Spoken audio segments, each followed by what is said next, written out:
Welcome to another St. Pete by Night revamped production. The following is rated for mature audiences and may contain graphic themes that will be distressing to some viewers. As always, we recommend you ensure the safety and well-being of yourself and those around you at all times. Viewer discretion is advised.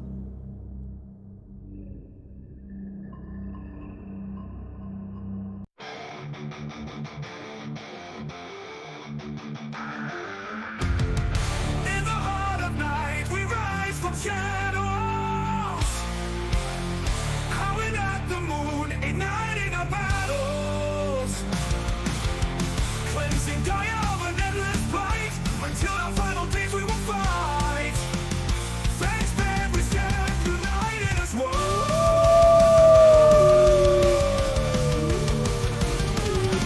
Evil spirits lurking with horror and dread.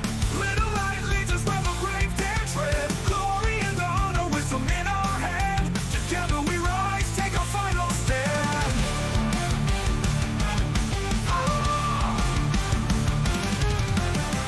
Everywhere we run, the wind is at our back. All the warring forces we will track. From the depths of the ocean to the clouds in the sky, vampires tremble as we learn to fight. Rage across Tampa, in this fight we'll stay. Evil spirits lurking with horror and dread. Little light leads us where the brave dare tread. Glory and honor, wisdom in our hand. Together we rise, take our final stand.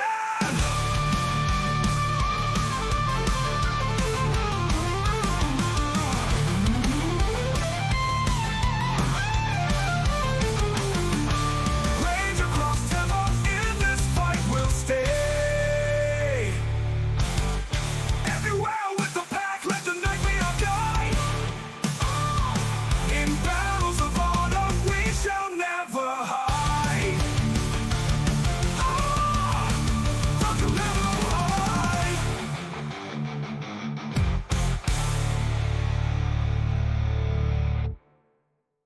Good evening and welcome to the St. Pete by Night Entertainment Network. St. Petersburg by Night is a World of Darkness role-playing community originating in St. Petersburg, Florida. My name is Kent, also known as Misha Kent on all social media, and I will be your storyteller tonight. It's Friday night, and you know what that means. It's time for Hounds, our Werewolf the Apocalypse 5th edition chronicle set in Tampa Bay, Florida, where a pack of young guru have traveled from Michigan to assist the Sept of the Evening Star in combating the forces of the worm, both physical and spiritual. You can follow St. Pete by Night on all of the social media listed in the description down below, and you can join our community by following that Discord link where you could take part in one of the many activities we have running all month long. We are now offering for players to run or play in 20th Anniversary or Chronicles of Darkness games as well, so head on over and join our community today. Now, let's introduce our players. Players, go ahead and introduce yourselves, if you please. Hi, it's me. I may look a little different, but it's still me, Nikki, and I will be playing Delphine Ruin Speaker, the Silent Strider Theurge. Hello everybody, my name is Jay, or you can also call me Vox Populi, the people's voice, and I'll be playing Forged from Failure, the Bone Gnawer Rune. Hi, everybody. I am literally just a girl, and I will be playing Juniper Camine, the Ragabash Black Fairy. Hey everyone, how's it going? My name is Ben, and I'll be playing Raymond Gorn, the Ghost Council of Philodox.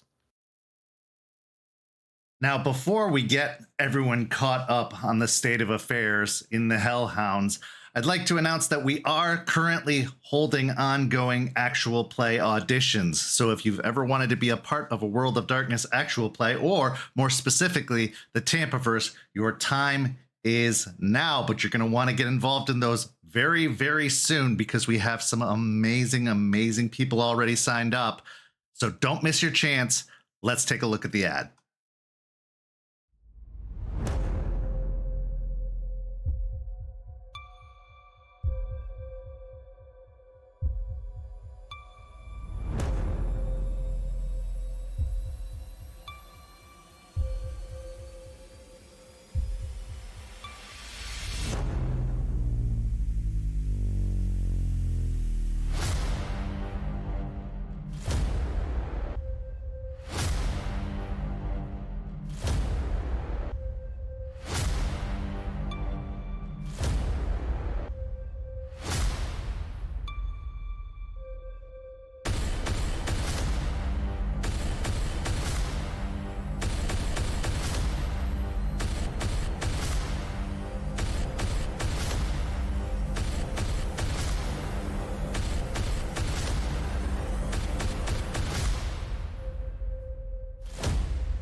Now let's get everybody caught up. Last week was the encounter, the showdown, the attack, as the pack got together to ambush or set a trap for the infected kindred that has been haunting the area as of late. They put their plan into motion. Entering the Umbra from the cairn, they were going to cross the city to the amphitheater, where they would emerge from the Umbra once the infected leech and any of their minions were drawn into one of the secluded fairgrounds buildings. However, the journey through the Umbra wasn't as comfortable for one of the pack mates, as the consequences of their past actions came back to quite literally haunt them. However, with some involvement by the Theurge, they were able to temporarily stave off the haunting of Juniper Camine. Very temporarily, because once they had arrived at the amphitheater, everything was going to plan. They had set the bait, and the leech had been lured in, except the leech did not come in alone, as they brought in many, many minions, including a 15-foot tall hulk of a pieced together creation that was going to cause some problems. But once the attack started, everything seemed to be going well for the pack. They were staving off most of the creations as they were being destroyed one by Forged and Raymond and Juniper. Delphine was helping and assisting by hucking Molotov cocktails that would stop the other creatures from advancing. But then things started to get a little bit more dangerous, as Juniper was continuing to be haunted by the ghosts of her past, which caused her to have a little bit more of a struggle in the fight. Delphine decided to take some actions into her own hands and move forward into the conflict. She was the first to encounter the leech themselves, who almost took her down completely in the process. But when all is said and done, they were successful in their mission. But many of the pack members walked away with wounds that aren't so easily healed, as the effects of Hirano and Hoglosk began to take hold to various members of the Hellhounds because of how brutal the encounter had been.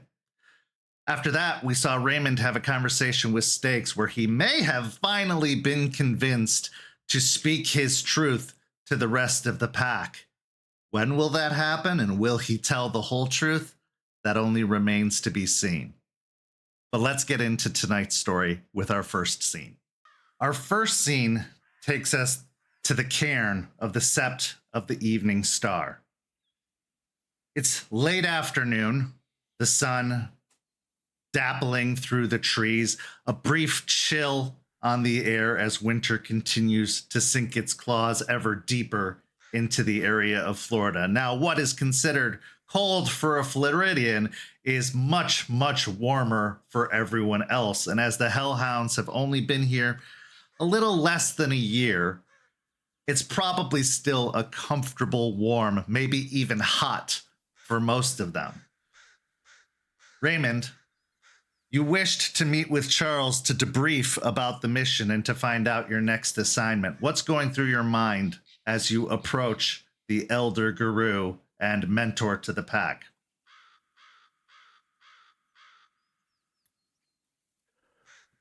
Ray is going into the conversation a little excited in a way, because he gets to tell Charles that they succeeded the mission and that everything that they've been planning by themselves worked out, that the trust that was put in the pack, that was put in all of us, was not misplaced, and that we are able to accomplish the goal set out to us.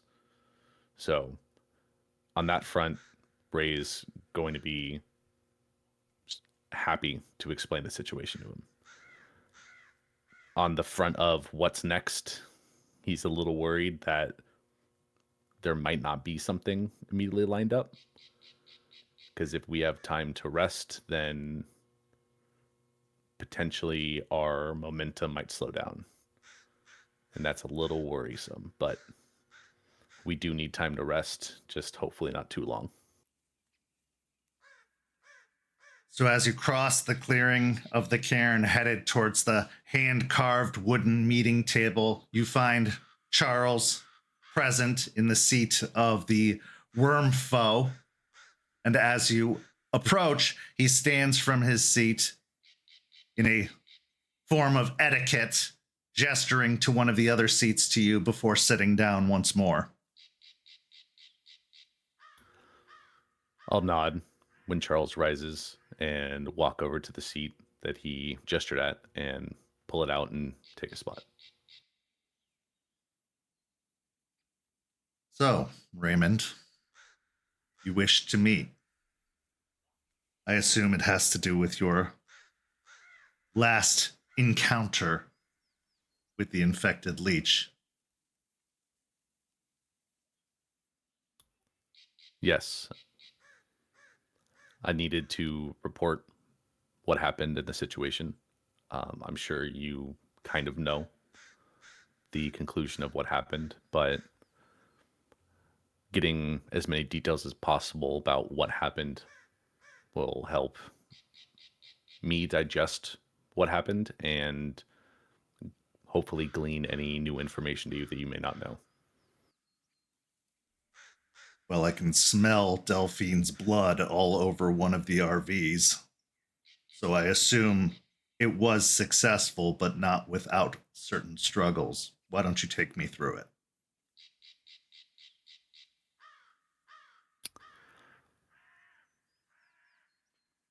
So the plan that we had set up was to lay a trap for the leech, spill some animal human blood from blood packs in a warehouse that was far enough away from any guard posts, but also close enough to the amphitheater that we deduced that this leech was at. We traveled through the Umbra, which had some small hiccups, but overall, the travel was good. We made it in time, stakes laid out, the trap. All of our resources that we had gathered were previously placed by stakes. The trap went off relatively well. We were able to bring the leech to the area, but he brought a lot of those monstrosities. Probably about 15. Amongst those 15, I don't know if you've seen them.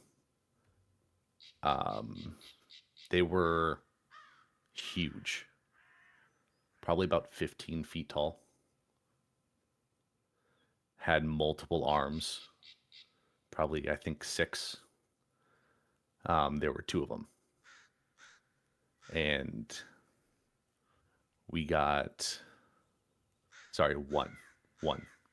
The second one was a later thing. That was definitely the biggest threat in the current situation. The leech being equal, if not more of a threat.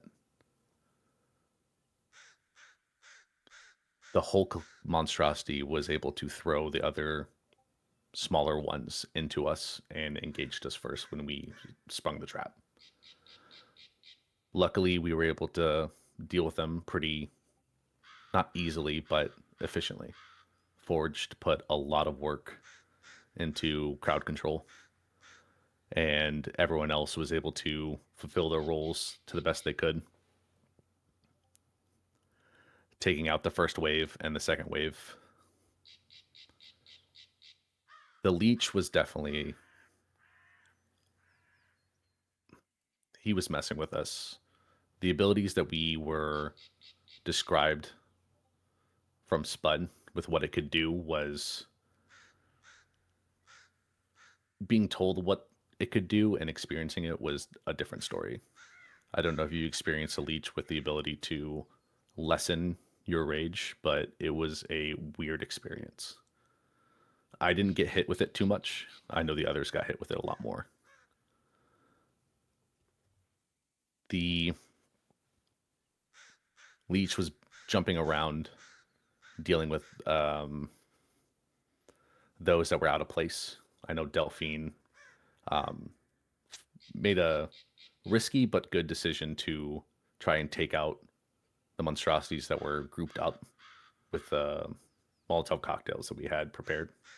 And if she didn't do that, then we would have had a greater hill to climb in that combat. But unfortunately, that move brought her out in the open, and she got jumped. And that's why you could probably smell the blood on that RV, because she got hit the worst. I know Juniper and Forged got beaten pretty bad too when they went to engage the Hulk monstrosity. But near the end of the fight, when most of the monstrosities were taken care of and it was just the Hulk, maybe one or two of the small ones left, the Leech tried to jump out and take a sneak attack hit on Juniper and Forge when they were dealing with monstrosity, and I got a lucky hit on it when it was running by. Hit it right in its chest with the iron stake that was prepared by Juniper, and when he died, the monstrosities just decomposed in front of us. So I believe any monstrosity that this Leech created potentially could be gone. So I don't know if any of the hives that you've investigated recently have had a lesser activity of these monstrosities, but that could be a reason. Now that this Leech is dead, these monstrosities could be popping up less and less, and these hives could actually be dealt with a little bit easier. I have noticed a decrease in activity, especially in that area. It seems many of the hives that had been previously active have fallen dormant. To find out that they are connected to the one that made them provides a potential advantage, because if it works that way for the infected created by the Leech, it could work that way for any infected, as long as we find the source of their creation. Also, a bit of information that could be useful. Obviously, dispatching these monstrosities in the normal way of claw, bullets, any melee weapon took them out, but they ended up trying to merge together to form the second Hulk that I was talking about.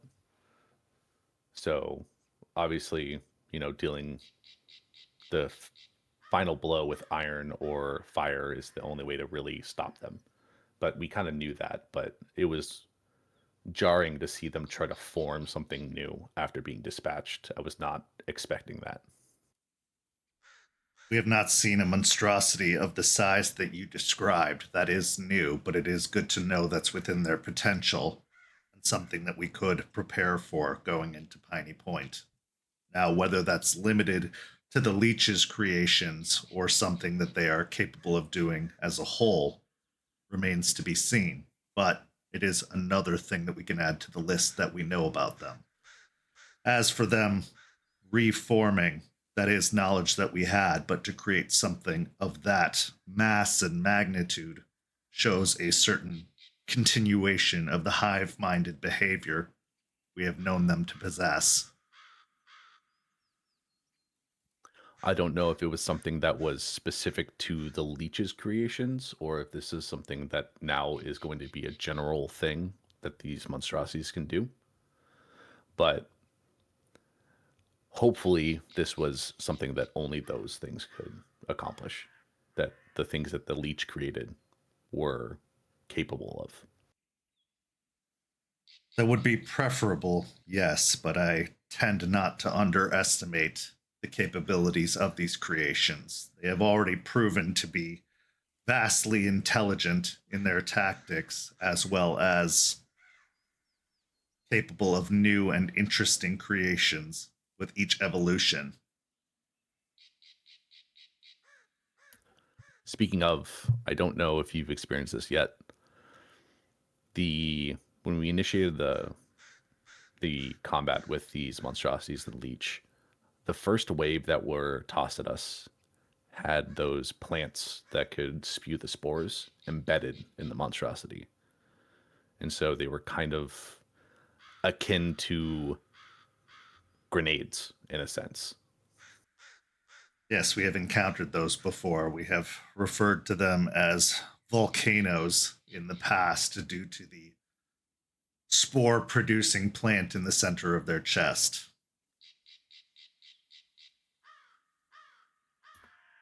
Okay. I didn't know if that was something you had already encountered. So I think knowing that these plants can be embedded, have you encountered any other monstrosities that have had the different plants that that were mentioned previously? For the most part, the infected that we have encountered have come in a variety of shapes and forms, but only the one plant has been seen within their possession.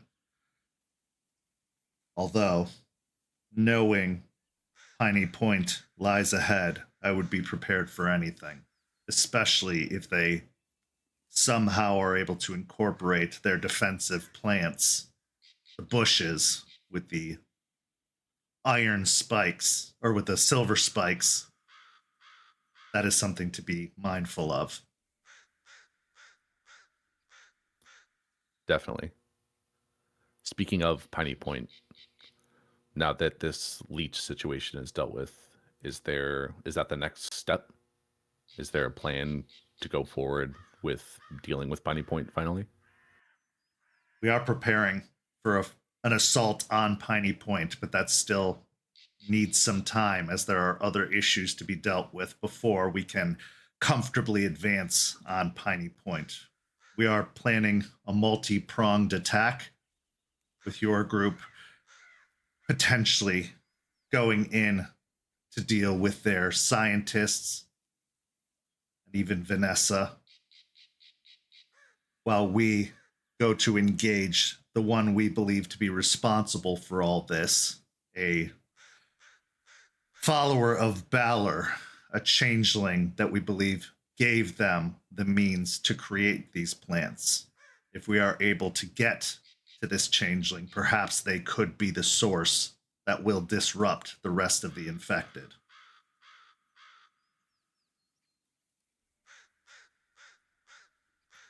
Understood.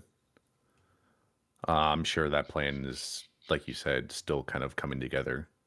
But what other things need to be taken care of before the final step is taken? I do have your next assignment, but before we get to that, there are a couple of questions I have to debrief the final details of your last encounter. My first question would be, if you could do anything differently going into that encounter, what would you have done?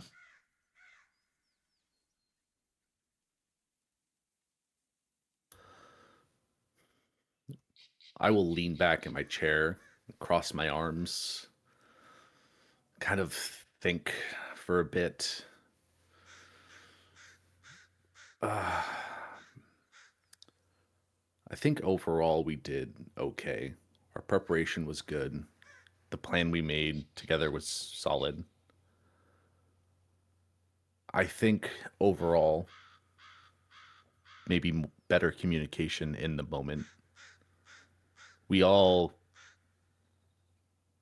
did well in the tasks that we accomplished, but in the moment, there was no real vocalization of what was happening. But fighting wise, our positioning was good. Forged was in the front. Juniper jumped in to be in the front and was bouncing around the fight. I was kind of near the rear with my gun, and Delphine was doing a good job supporting with dealing with the monstrosities with the fire. If we knew that Delphine was going up, if she communicated a little better, maybe the situation could have been a little bit less drastic for her. I'm not saying that she messed up, but I know in the heat of the moment, things kind of flow. And it's hard to remember to communicate. So that's something that we should definitely work on. What do you believe made the difference in that particular mission that turned the tide in your favor?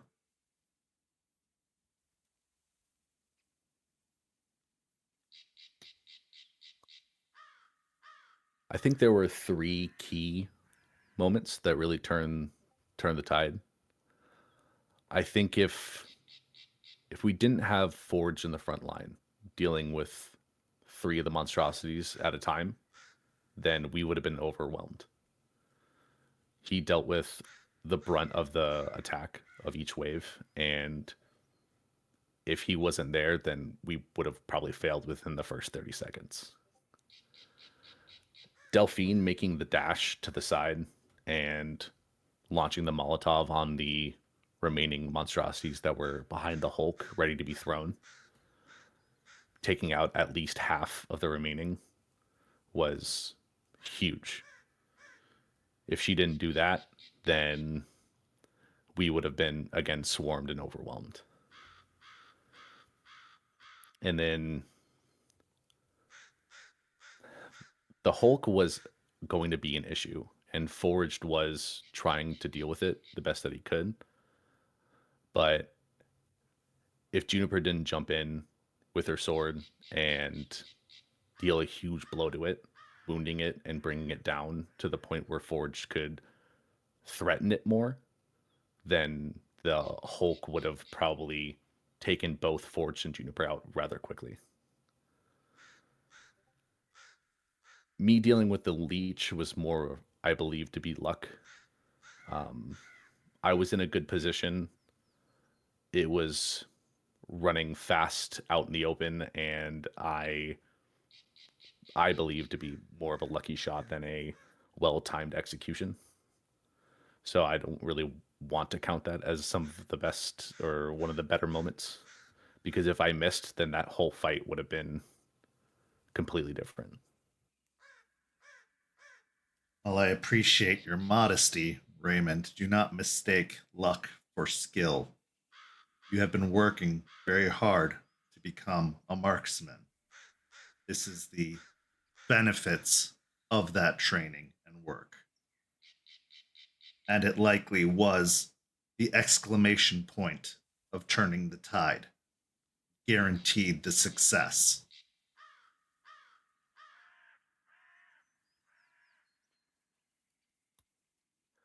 I won't deny that it was the key point, but I think, like I said earlier, if we didn't have each of us there filling that one role or having that one defining moment, then I don't think any of us would have been coming back alive, and we would be done. So I want to give credit more to the rest of the pack than myself in the moment. As a good leader does. You had mentioned that there were complications in your travel through the Umbra to the attack site. What were these complications?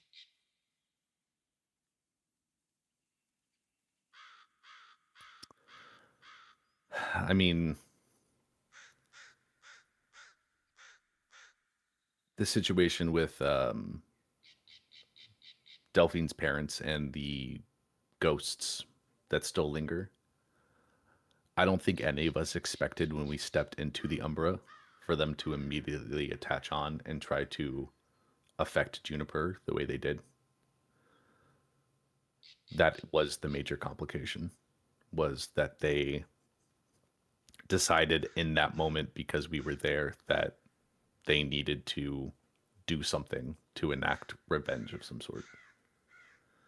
And that was the biggest complication of the entire mission, was just if Delphine wasn't able to pacify them in that moment, then I don't know what they could have done more to make the situation worse.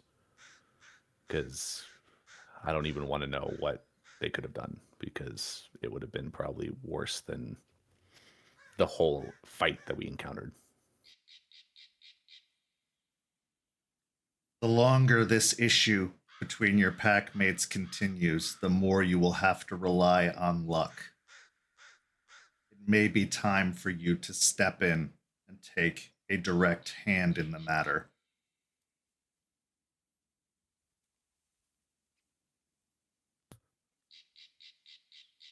I know Delphine's been working on it and learning from Eliza and from Sean and how to deal with it. And I know that takes time. I don't want to push her too hard to try and get the situation done quickly, because then that could lead to a slip up or a complication. But I agree. If this goes on longer, then more situations like this will come up and we might not be able to pacify them like we did last time.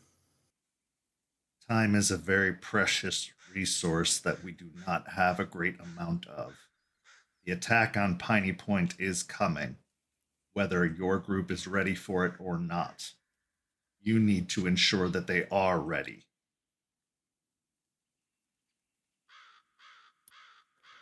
I understand. I'll make mention and see where she's at in resolving the issue. And if she's prepared, then we'll move forward in dealing with it as quickly as we can. Good. Now to the matter at hand. My pack is planning on attacking their greatest threat that they have created. A vined monstrosity that takes the shape of a large wolf, but has the ability to separate into several smaller wolves. This monstrosity attacked, killed, and captured some of our allies. It needs to be dealt with. Therefore, once the spear is forged, we will be going after the monstrosity. But as for you, we have learned that they are still continuing to ship out infected product, infected fertilizer from the Piney Point plant. We have caught wind of one particular shipment that is planning on leaving the state. We cannot allow this to happen. We must contain this infection to this area to the best of our ability. Your task is to intercept this shipment, remove and destroy any infected product from that shipment. We believe that the driver will be human and unaware of what they're involved in, but we can't be certain. So you must be prepared for that possibility. The other important condition: this cannot gain a lot of attention. Aspen is in the process of a legal battle trying to cease their operations at the Piney Point plant to shut them down until our assault, so that more of these shipments don't go out. But as of yet, we are having little success with it. That's why it's all the more important that you and your group make sure that this particular shipment is intercepted and destroyed. But the news cannot catch wind of it. The authorities cannot catch wind of it. Because any evidence showing that their affairs are being tampered with could work against our efforts to cease their production.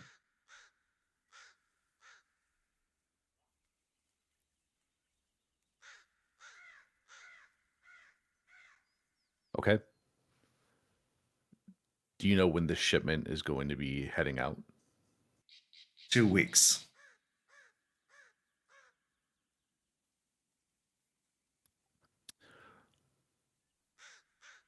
Where is it being transported to? Is it going north? Is it going west? It's going north. I believe They are planning on taking it to Georgia or perhaps beyond. We don't have the specific details of the location. We just know it is planning to leave the state.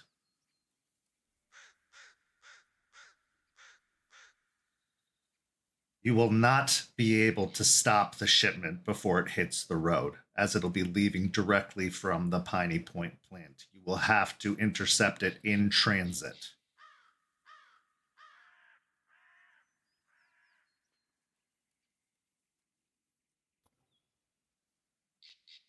I understand. It would definitely be extremely difficult to try to stop it from even leaving. So that was what I planned on doing, was figuring out a way to stopping it while it's in transit, which still will be difficult, but a lot less difficult. After your success in the last mission, I'm sure you can handle this one. I believe we can too. Hopefully we can formulate a good enough plan in the next 2 weeks to execute it flawlessly. But, you know, plans go awry at times, and hopefully it doesn't go too much awry. Find a way to stop the truck, to subdue the driver without them seeing anything they shouldn't see, and getting the product off the truck. The rest will fall into place from there.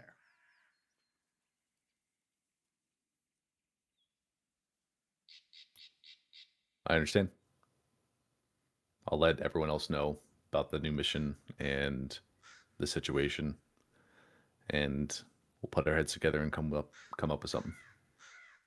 Good. Do you have any other questions for me?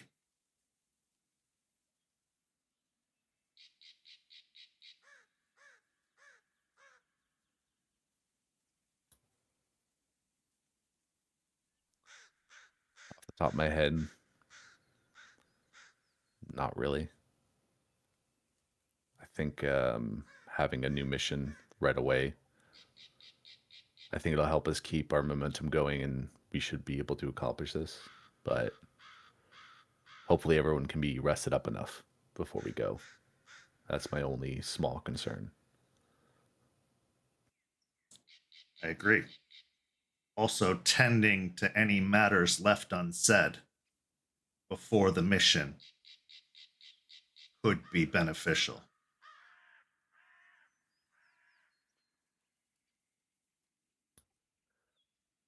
I'll give Charles a look. Not a look of like anger or guilt, but one of like understanding, which is different than whenever this topic was brought up previously with Charles. You don't want any doubts or suspicions hanging over your pack. That is what adds to the likelihood of failure.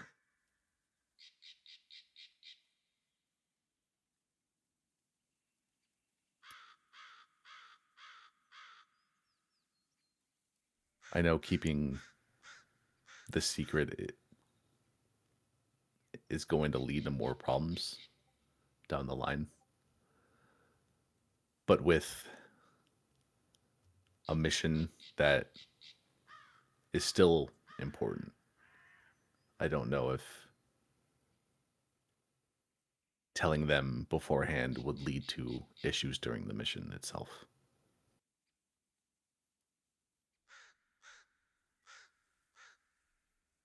Don't let this be an excuse. Let it be something to bolster your confidence.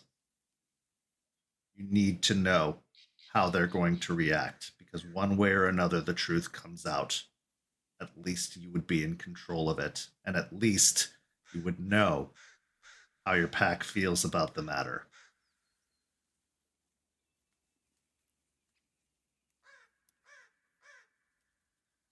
I'll let out a deep sigh and kind of sink into my chair a little bit. Yeah. No, you're right. Stakes basically said the same thing. So it's nice to kind of confirm that. You will never find a greater truth than from the lips of a lupus born. She's very wise.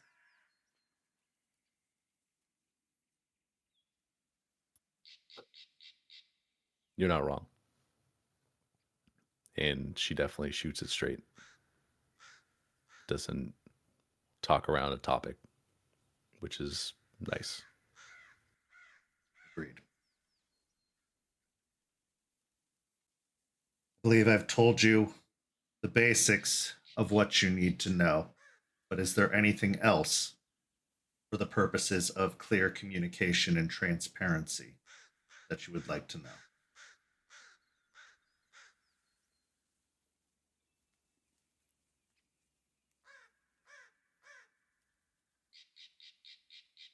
Not at the moment, but if something comes up, I will definitely come and ask you. Do not hesitate. We are still here to assist. Myself, Arthur, the other elders.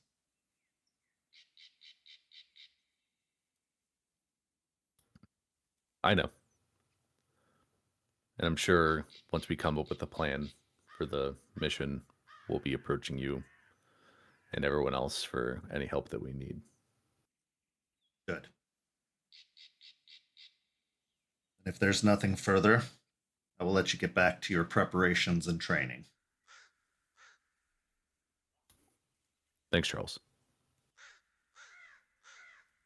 As you stand up, nodding your head and departing the meeting, what's going through your mind after this conversation with Charles?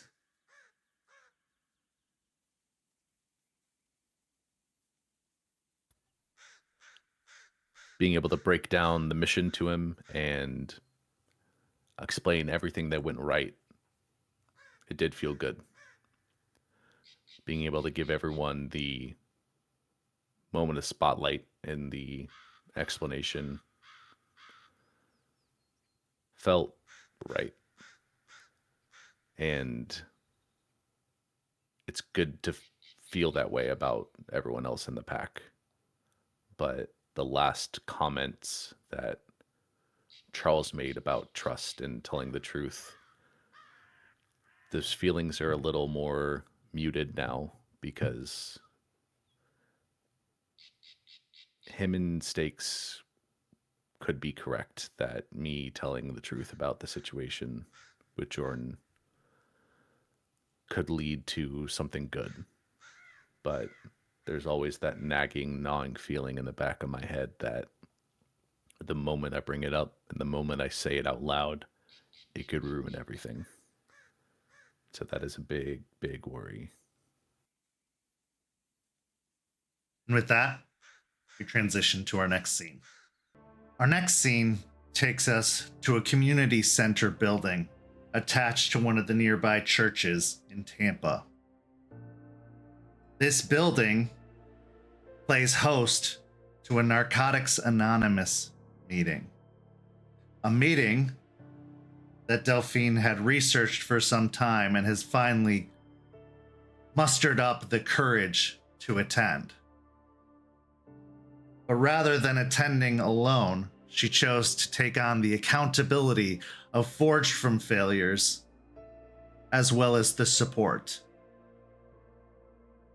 So as the two of you arrive in the early afternoon outside of the large concrete building, nestled up very nicely to a very ornate church next to it, you pull up in the van, parking it in the parking lot, and the scene is yours.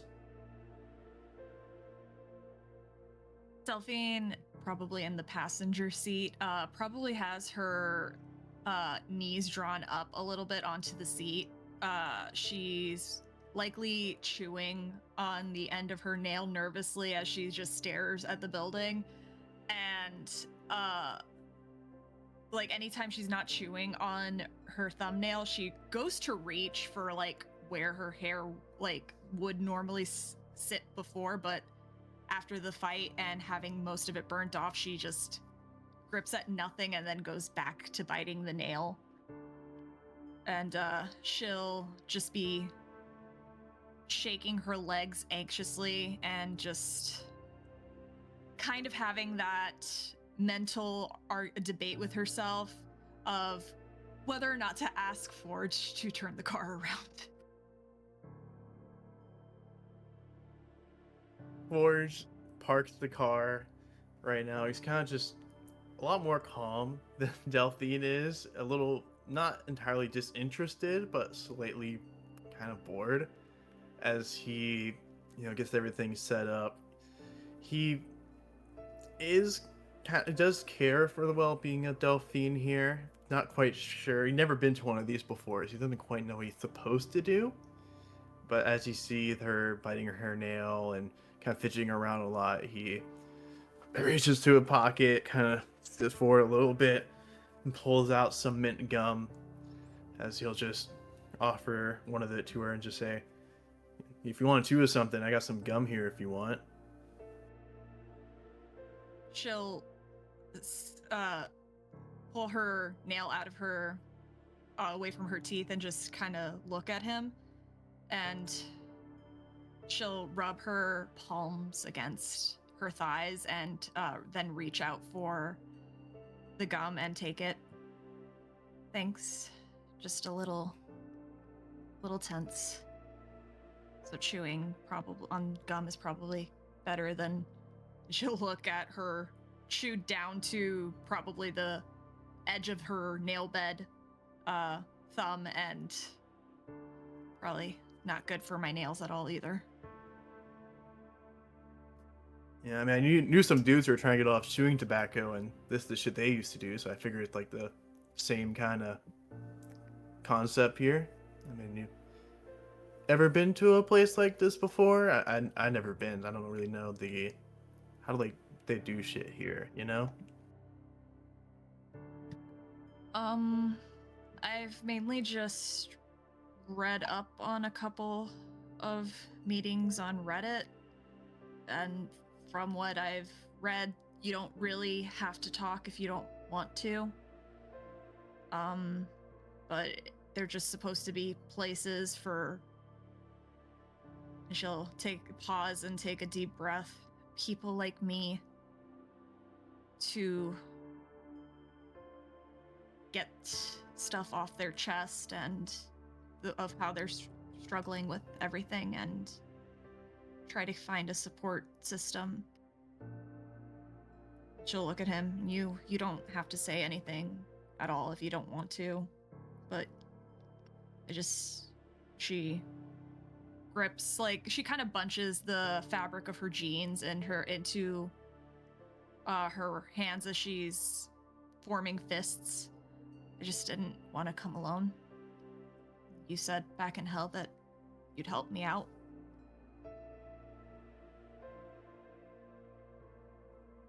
Forge actually is a little surprised by remembering that, and also a little like, oh shit, I did say that, and kind of not exactly flustered, but feeling like, oh, like I'm being a good friend for someone, like I'm being a homie. Okay, and he kind of recomposes himself. He'll say, yeah, I got you, dog. I'll help you out with whatever. I'll be in there. I mean, if anyone tries to fuck with you, I can tell them to fuck off. I mean, or it's not give them the eyes. It's not other people I'm worried about. I'm worried more about me. I don't know how I can react to certain things. I don't have the thing that keeps me centered right now, and I'm finding myself a little bit more temperamental and reactive. And I know for a fact that if needed, you can drag my ass out of there over your shoulder if need be. I Yeah, I just hope we don't get the cops called on us, but I mean, well, this was grade 4, right? And Aspen and all of them, so they'll handle that part. Hopefully We- it won't get to that, but At this point, Forge gonna open the car door, hop on out. He'll walk on over and just stand outside like lean against the car waiting for Delphine. she takes several moments to work up the courage to get out.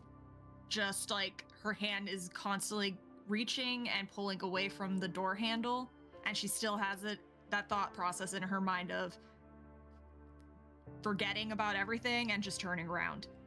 But she knows she has to try.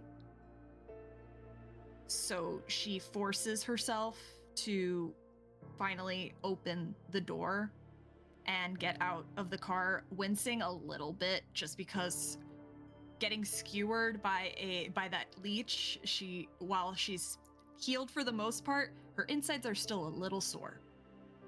And she'll get out of the vehicle and just stand next to Forged. Now, we can't use our... I can't be calling you Forged in there. That's not a standard name. So, and I'm not even legally called Delphine, so, like, you could just, if we get asked, my name's Bree, okay? Oh yeah, you can use my my fake ID name, Marcus. I think it's still based in Michigan though, but I'm sure they won't care. What the fuck are they gonna do? Check it? And part of the anonymous part is you don't also have to give your real name. Yeah, makes it easy enough. The Forge will start walking towards the building, just kind of taking the lead here. She'll hesitantly but assuredly follow him. As you're both crossing the parking lot, you can see that there are a handful of other vehicles present and several other individuals making their way into the building.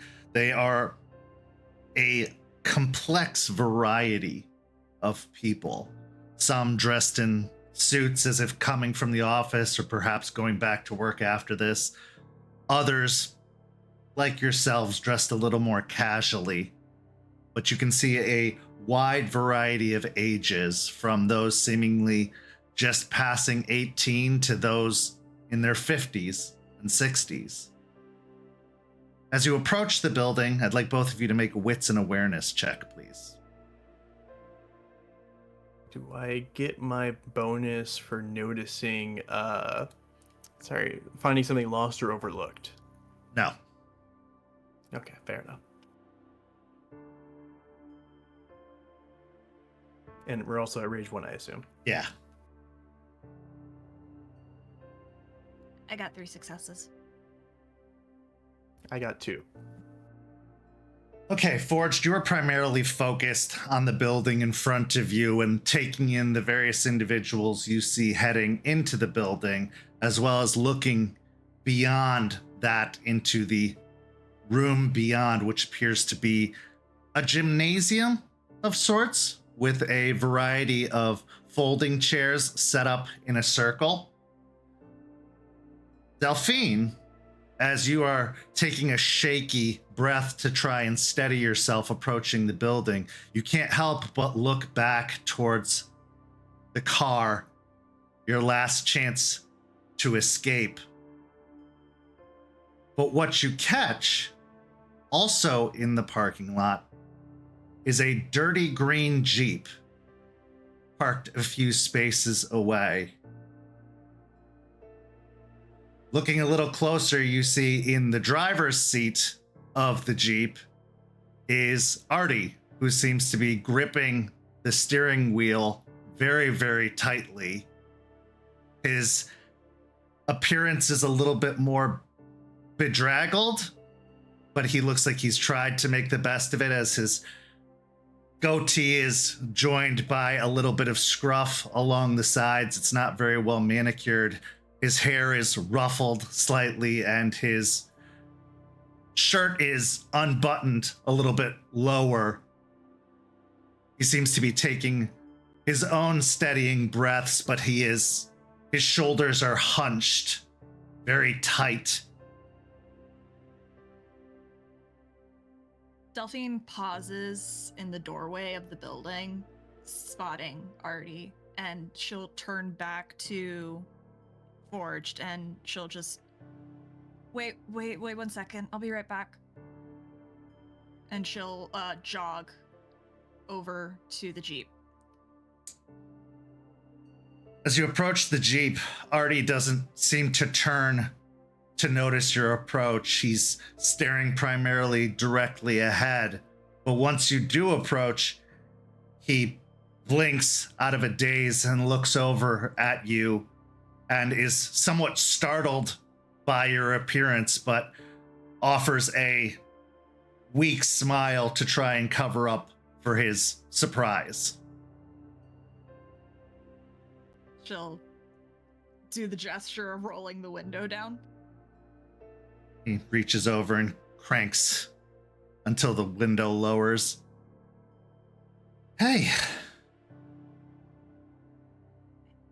Hey, did you follow us? No, nothing like that. I honestly didn't even expect you to be here. What's up? You here for a meeting? She rubs the back of her neck, looking down a little bit. Yeah. Kind of intimidating, isn't it? I almost asked Forge to turn around like 50 times. He's here too, by the way. And she'll just gesture over to the building. He follows your gaze over towards Forged, that takes another shallow breath before letting out a long sigh. Oh, good. More. Well, hey, I'm crazy proud of you. This is a really difficult step to be taking, and the fact that you're even here, even in the parking lot, even if this is as far as you get, it's not something to be looked down upon. It's something to be celebrated. This is a force of will and a confidence in change that you should be proud of. She listens to what he's saying. Can I try, can I do a wits and insight on him? Absolutely. Because if he wasn't following us, why is he here? Damn it, I did not succeed at all. Yeah, it's hard to say what his intentions or motivations are. She'll nod a little bit, embarrassed, not feeling not liking just all the attention about it, and she kind of looks uncomfortable at that and just look, it's nice to hear, but it's a little overwhelming. Not that I'm upset about it, it's a lot to take in. And it's just kind of making me a little bit more antsy, but thank you. I do appreciate it. I'm having a hard time processing. Get it. Probably more than you know. I never been to one of these things before either. She'll look a little confused. Why are you here? As I was recently made aware of, I have a problem of my own one that I need to try and nip in the bud before it becomes a liability.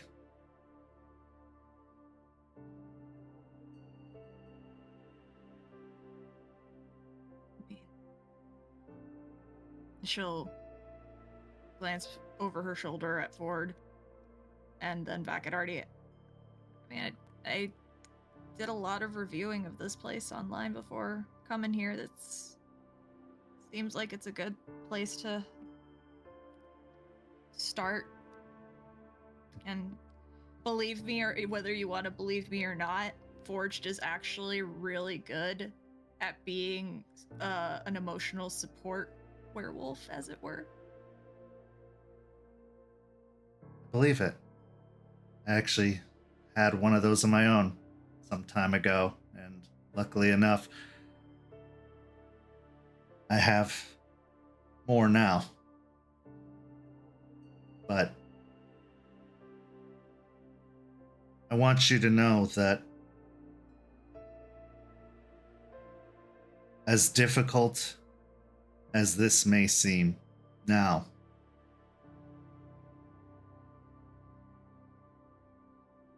it would be more difficult to be the reason something goes wrong or fails. It would be more difficult to be the liability.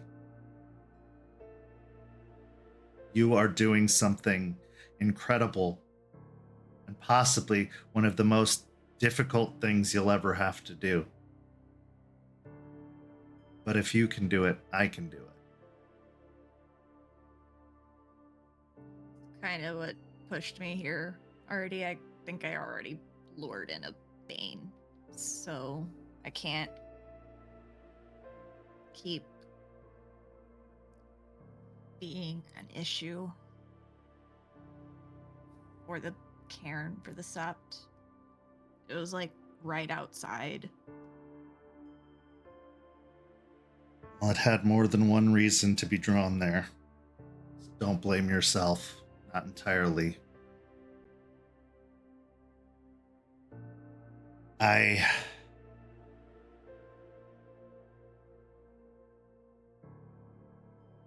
know what it is to be dependent on something to feel productive. And I know that the process of getting away from that is going to potentially lead to feelings of uselessness or being more of a problem to your sept or to your pack, but believe me, you're not useless, and you won't be useless not having this thing. If anything, you are going to be able to dedicate more of your attention and energy to it. But allow yourself the grace of a recovery period. I know I have to, and I'm not looking forward to it either.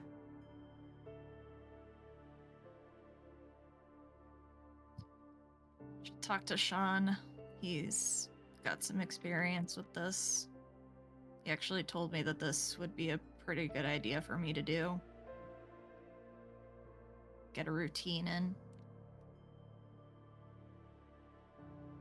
Yeah, maybe I'll do that. I didn't know that about him. Me neither. Well, I'd say he could give us both a hand, but he only has one to spare. Dude, Too soon? do you make those jokes because you're uncomfortable? Most of the time, yeah. Ugh. That was really bad. We need to go inside. Yeah, I don't want to be late to our first of what I assume is many meetings. Do I know by this point that the Jeep is a spirit? Yeah, I'd say so. And she'll just look at him. She's like, no, I feel like she'll point to the car. I feel like even this one didn't like that joke. Oh, I don't know. Regina's got a great sense of humor, but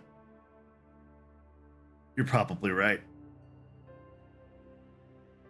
He reaches for the door handle, giving a moment for you to step back before he opens it and rolls up the window again.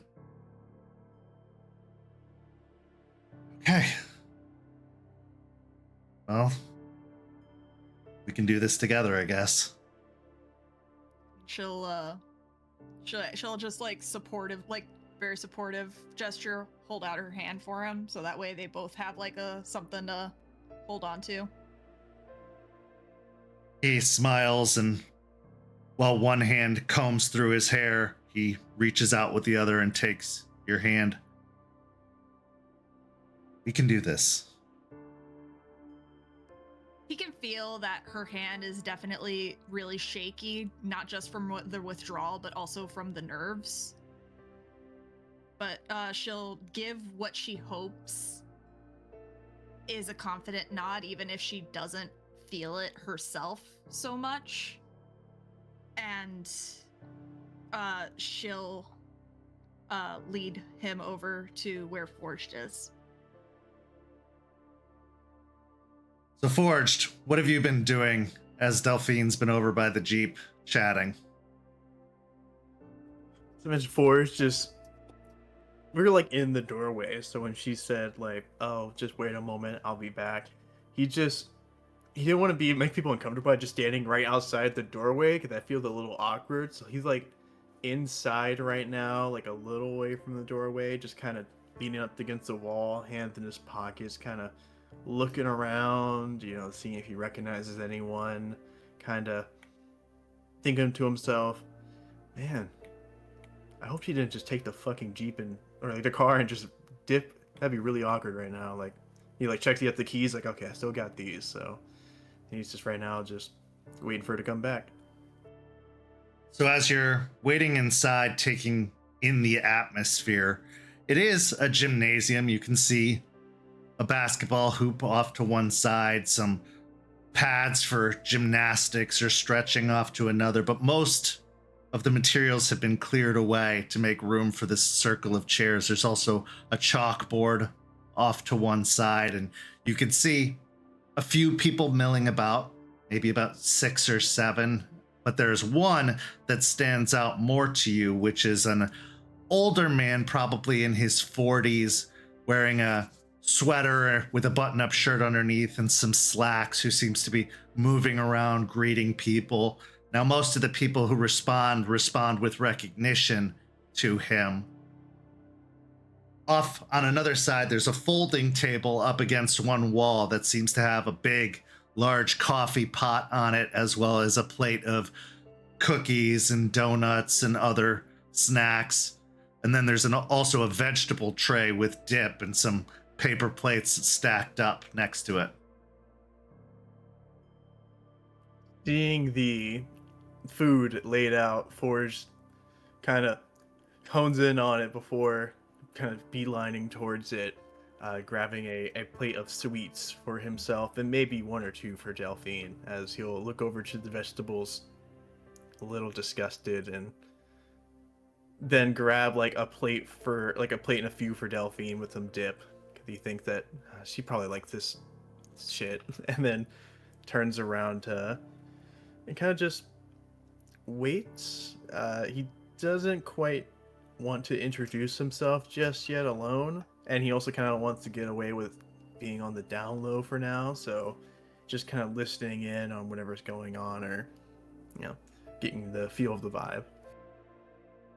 As you pile up your plate with cookies and sweets and prepare to turn around, you find that older man standing in front of you with a warm and bright smile on his face. He's got some thinning salt and pepper hair atop his head, but he's got very kind, deep blue eyes as he looks over to you. Welcome. Forge, caught off guard, maybe almost spilling the plate of vegetables. Right now, both his hands have a plate in them. as he just, hey, what's up, man? You're the dude running the thing? Yes, my name's Eric. And you are? Oh, yeah, you can just call me Marcus. I'm, like, here for my friend. She's supposed to be coming in soon, hopefully. I'm a little worried she just kind of bailed, but, yeah. Well, Marcus, it's very nice to meet you, and that's a very admirable and honorable thing to do, to be here in support of your friend. Yeah, I mean, it's what bros do, right? What friends do for friends. Yeah, I mean, Absolutely. And we're so pleased and glad to have you here. Is your friend coming along soon? I hope so. Where I got to the door and she was like, "Oh, just give me a second," and ran off. So, hopefully, I mean, worst case scenario, I mean, I'll just listen and give her the notes, I guess. I mean, I'm sure she'll be here. The first step is the most difficult in this process, in this journey, admitting that we have a problem. But the fact that she's even made it this far, that's something. Well, why don't you go ahead and have a seat? And I'm sure she'll be along in a moment. We should be starting soon. he'll nod to that as he'll make his way over to a seat, grabbing one of the cookies and eating it as he sits down, getting ready. Moment after you take your seat, you see Delphine enter into the gymnasium, but not alone. She seems to be escorted by Artie.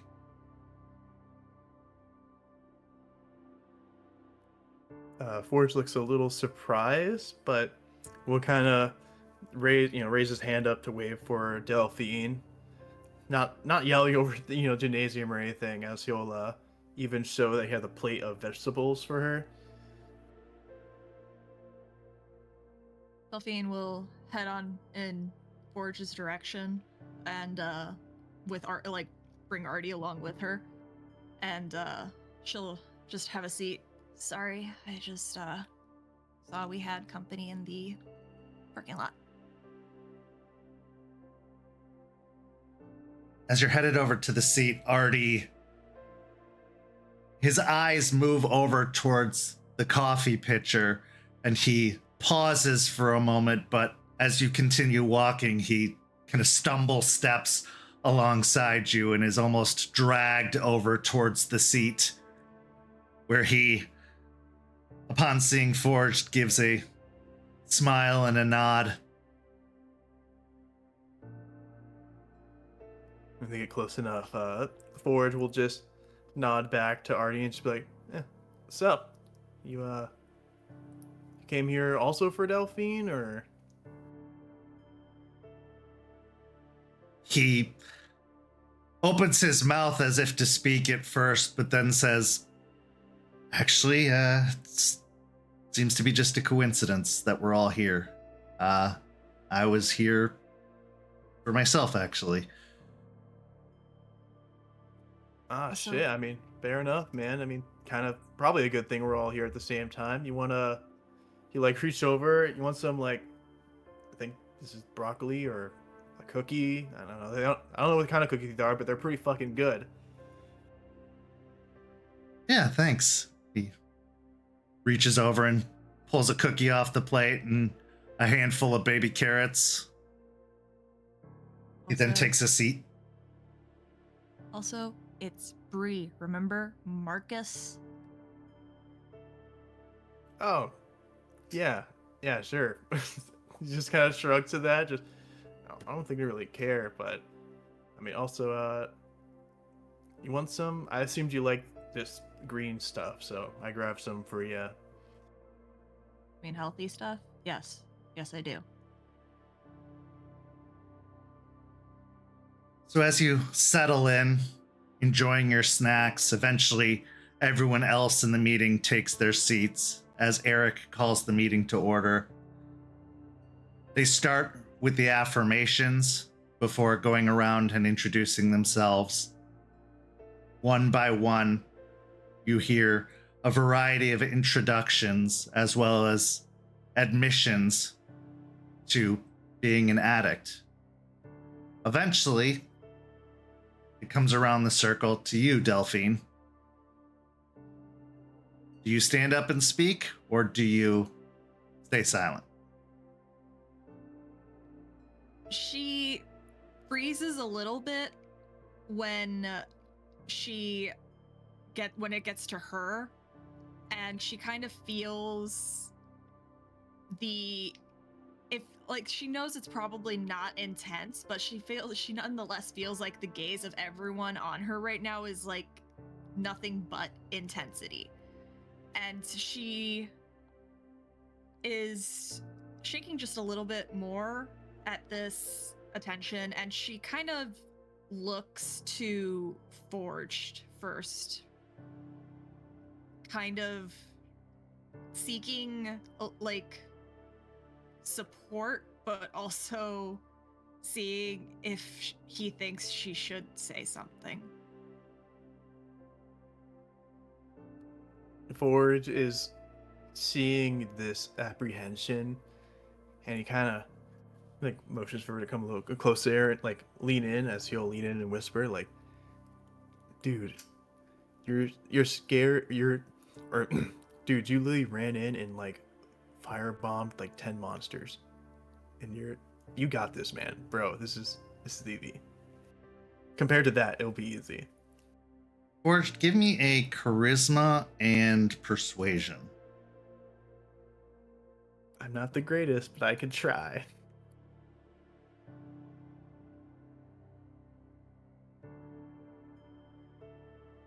I will actually, I don't have a lot of these left, but I'll use a willpower. Nope, okay, only one success. There we go. Actually, I think I should have another roll. Hold on. Sorry, I should have got two successes. Sorry. Okay. So, bolstered by his surprisingly comforting and reassuring words, Delphine, make me a composure and resolve, but you can add an additional die from his assistance.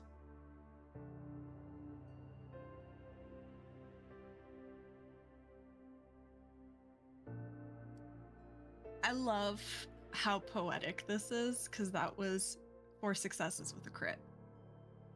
You feel a renewed sense of confidence come over you. You feel that shaky and unsteady feeling, the pounding of your heart in your chest.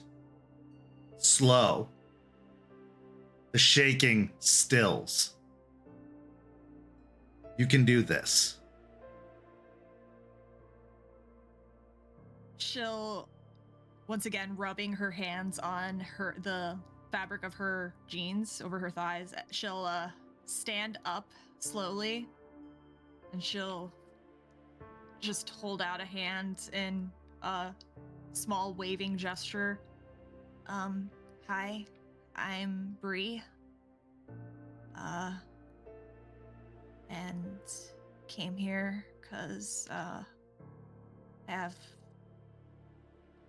a problem, and I want to try to get better. Eric gives a very warm smile and says, "Welcome, Bree. You're in a safe space. We're here to help."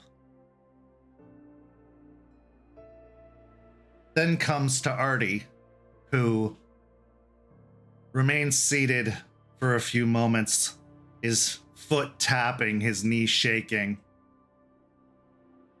But then he, watching you speak, takes a deep breath and then stands.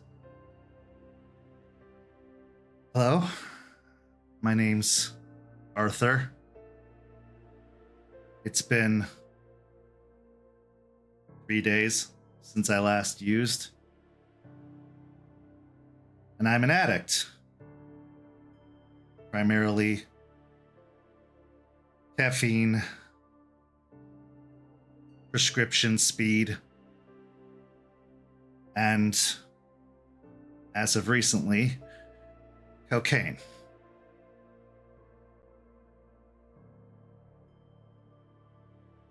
Eric once again gives a smile. Welcome, Arthur. Artie nods his head a few times before dropping back down into his seat. They continue the introductions as it goes around the circle. And then people start telling their stories, talking about a time that drugs negatively affected their life. You hear stories from divorces to losing their job, falling out of contact with their kids. And every story reflects these experiences, the harm, the pain.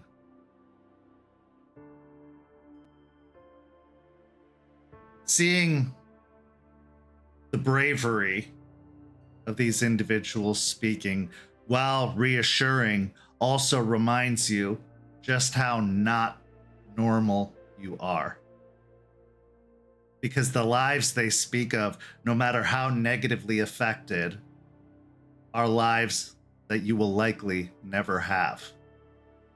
For a guru is unlikely to have children, is unlikely to get married, is unlikely to carry a traditional job. It reminds you just how little you can really say. How hard it is going to be truthful about your circumstances. The reminder of the litany banging at the back of your mind, saying that the veil must not be lifted. But you know that you need this. You know that this is what helps. And in a society of constant problems needing to be dealt with, of responsibilities meant to be upheld, while there is some help that can be offered, it's not like this. So while you feel detached, there's also a sense of kinship, because all these people had to make the choice. All these people had to take the steps. And while several of them have years under their belt, there are others who merely have a handful of months.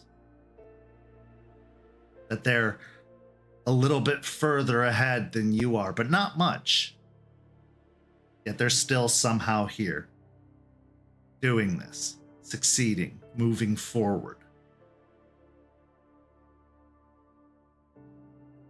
Eventually, Eric looks to you, Delphine, and says, Bree, do you have a story you'd like to share today? She thinks for a moment as he asks that question and she's thinking about the litany and all that stuff, and how she can't really be fully honest with the finer details, because those are things that normal people aren't ever supposed to know. So she takes a deep breath. I started using after I ran away from home. My parents were my father had just gotten a promotion, and it was going to move him out of state, and my mom was going to go with him, but I was going to be told to stay to finish school. In hindsight, they probably just wanted me to graduate with my friends, but I didn't take it that way. I left, and I met up with some friends I made on the road. We were mostly just hitchhiking our way across the country. And it was in New Orleans that I first got addicted to meth. One of my friends that I'd been traveling with, he tried to convince us not to buy the stuff, not to take it, but we didn't listen to him. And I haven't seen him since. And I don't remember much of New Orleans, but I know that I maxed out my dad's credit card. He hadn't canceled it. And I remember having to get on a Greyhound bus to go home because I didn't have any more money, and he wasn't going to keep bankrolling me into destroying his credit score. So I went home and got to experience all the disappointment my parents could ever muster in 6 hours. And they were going to put me in rehab, but I didn't want that. So I ran away again. Met up with some newer friends that I'm still with, but along the way I pissed off a guy who was nice enough to take me in and try to help me. She'll look at Forged as she mentions that. He gave us a place to stay, and in return, I completely helped in destroying his place, and so they kicked us out, and that's how we all ended up down here. My friends have been trying to get me to quit for a long time now, and the neighborhood we moved into, it's kind of like a big community. We have people, and she just glances to the side at Artie, that are like big brothers and sisters helping us out where they can, offering advice, but they've all been trying to help me, and they haven't asked for anything in return. And instead, I just have kept using. And it wasn't until recently that it got really bad. I always told myself that it wasn't as bad as it could be. That as long as I wasn't injecting, that I had a handle on it. About a couple weeks back, that I lost control. I didn't have a handle anymore, and I had to really look at myself and see how bad I was. It's like evil part of me that I didn't recognize, that was egging me on, that was trying to hurt me. And I don't know how the needle got in my arm. But I've never felt so helpless. And if I didn't get help from people of my community, I don't know what would have happened that night. And I've been looking at this place for a while now, and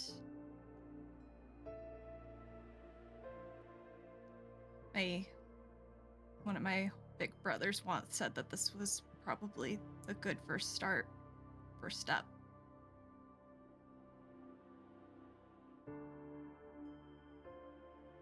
Eric smiles, nods his head. Thank you, Bree, for sharing that. It's easy to overlook and forget the impact our addictions have on the ones we care about, the ones we love most.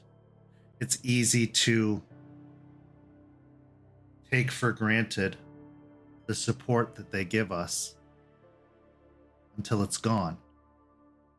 But those that can still stand beside us, even as much as we try to push them away, those are the ones we should value. Those are the ones that can be our greatest pillars in this journey. Those are the ones we thank. Not to say that those that have come before and have been affected aren't just as important. We can't fault them for deciding that they'd had enough. Everyone has a breaking point or a limit. And sometimes the best thing people can do for us is walk away. Because it shows us, maybe not right away, but eventually, what we're doing to them. As for the increase or the change in use, the term gateway drug gets thrown around a lot. Sometimes it's said in jest, other times it's used as propaganda. But it is still very true, because addiction isn't limited necessarily to a single substance. It's a part of our chemical makeup. It's a part of who we are. Therefore, it's something that we have to recognize in ourselves, accept about ourselves, and forgive others for judging us on. You may have come here because of a single substance, but in reality, all substances could be possible. They're all in their own way connected because they're a means of escape or relief or coping.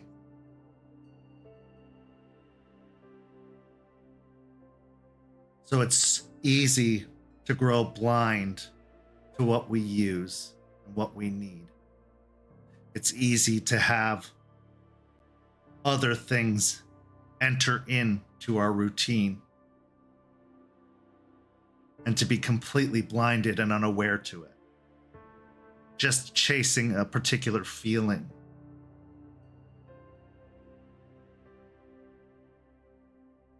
This is all to say, hold on to those who still stand with you. Show them how much you value their support. And if necessary, apologize when you're ready for the effect your addiction has had on them.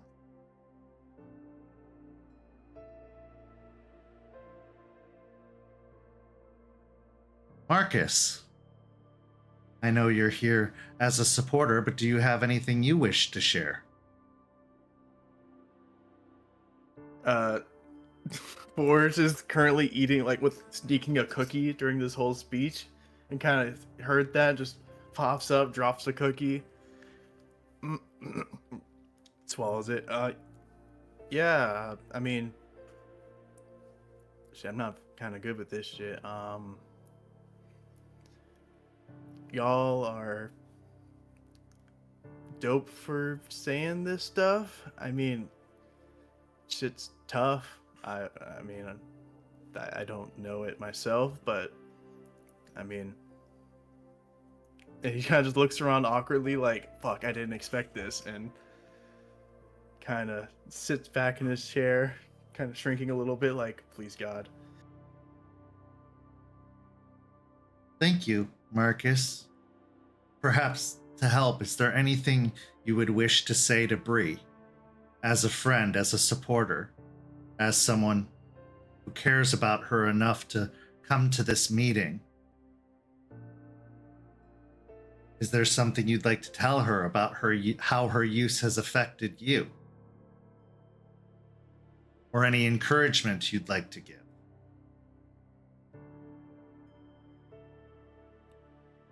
He's struggling a bit with this one as he is battling that sense of you got to be nonchalant and chill. You can't come off too nice or anything like that in this moment here as he's thinking of what to say as he'll clear his throat. Bree, you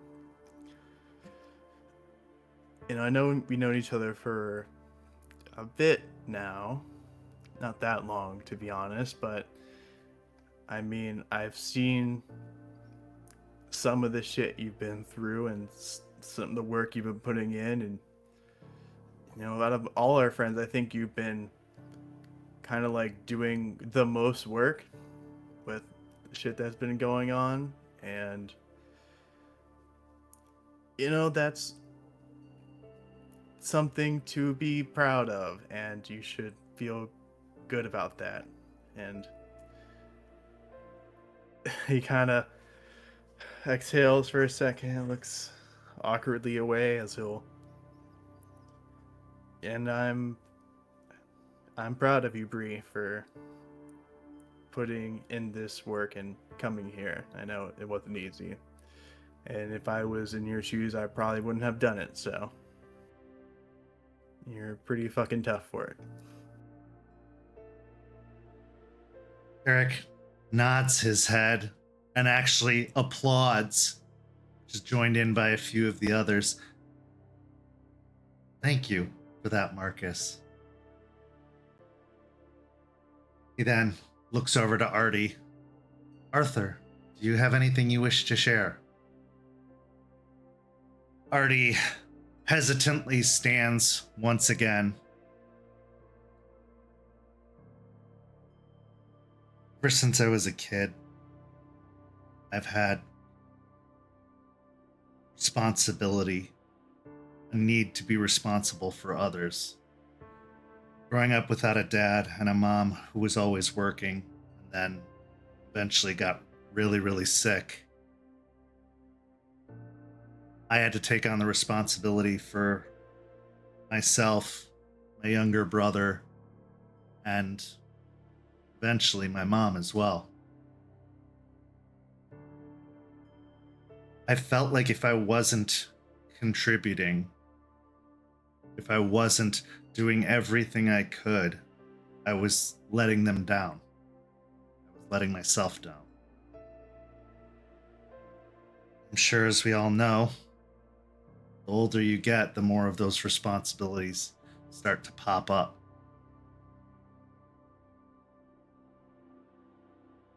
Well, eventually, I got so overwhelmed with the responsibilities that I wasn't able to prevent my brother's death. And after that, I swore to myself that I was never going to lose focus again.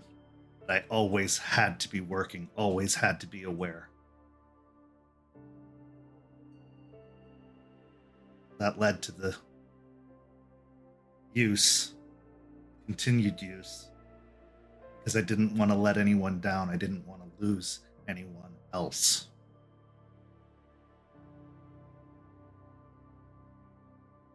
And after I lost another really good friend, just sort of accelerated things. It hurt my friendships and relationships, and even caused me to have to leave for a while. When I got back, even though I'd made a lot of improvements, use was still a constant because it was what I used to support me so I could support others. I felt like that was my job, that was my role, that was the only way I was of any use to them.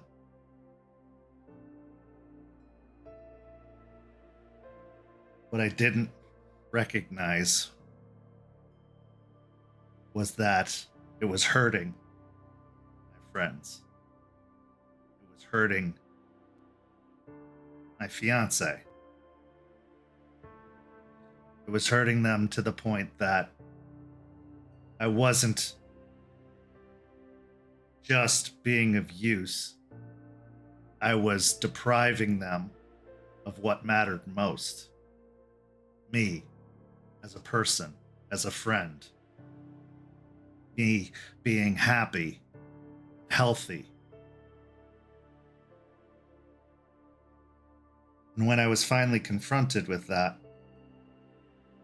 I was told that I mattered no matter how useful I was, I knew something had to change. Because I was just putting them at more risk and in more pain because of what I was doing.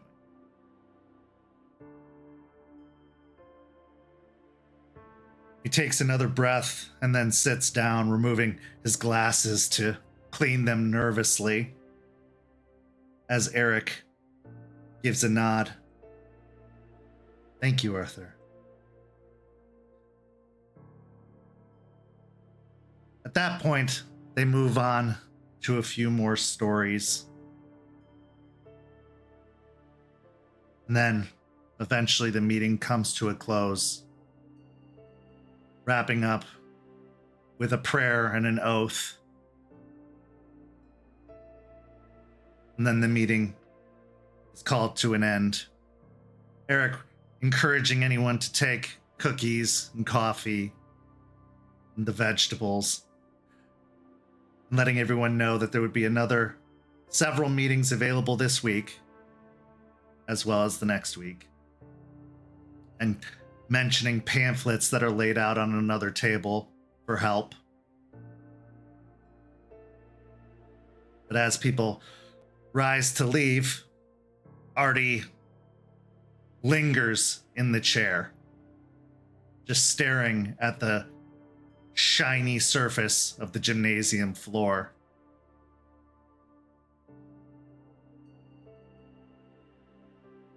His knee continues to bounce up and down and shake. Are you okay?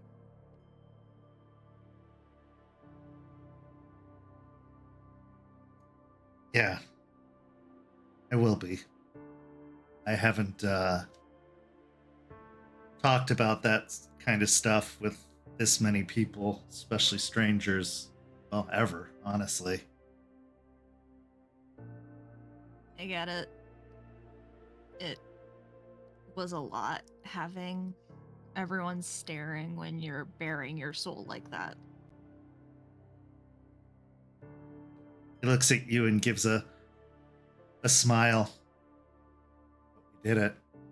And honestly, it helped that you were here, both of you. I'm grateful that we had this experience together. George has a smile on his face. I think he'll give a nod to Artie, and just say, I mean, it's nice to have you here too. It's something I think good for all of us to be together for, you know? I agree. Yeah, I didn't even know that you were dealing with all of that.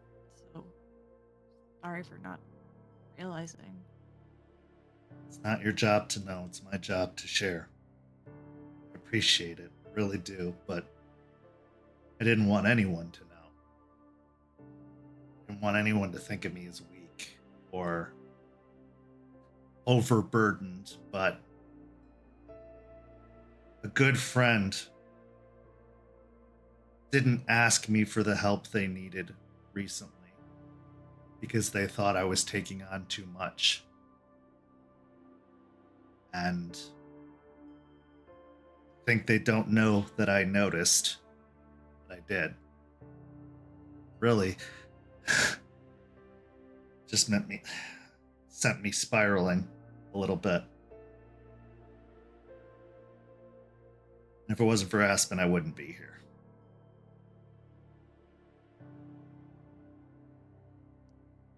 It can't be like this, and she gestures between the two of them, if there's apparently going to be a wedding. She looks sideways at Ford. Did you know about that? Because I didn't know about that. I didn't know about it either, but I'm interested to hear the invitation date. Better be some nice food and a good party. Let's get through the current problems first, but yeah, I'll make sure to let you know.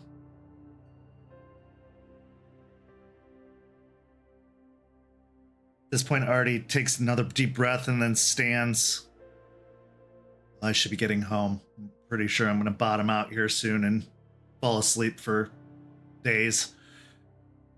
Oh, that reminds me, since you guys live together, can you let Aspen know, and this is her work related, that I've started with meeting the conditions of the will, so she can make a note of it. I will, yeah. But I think she'll be proud if you also tell her yourself.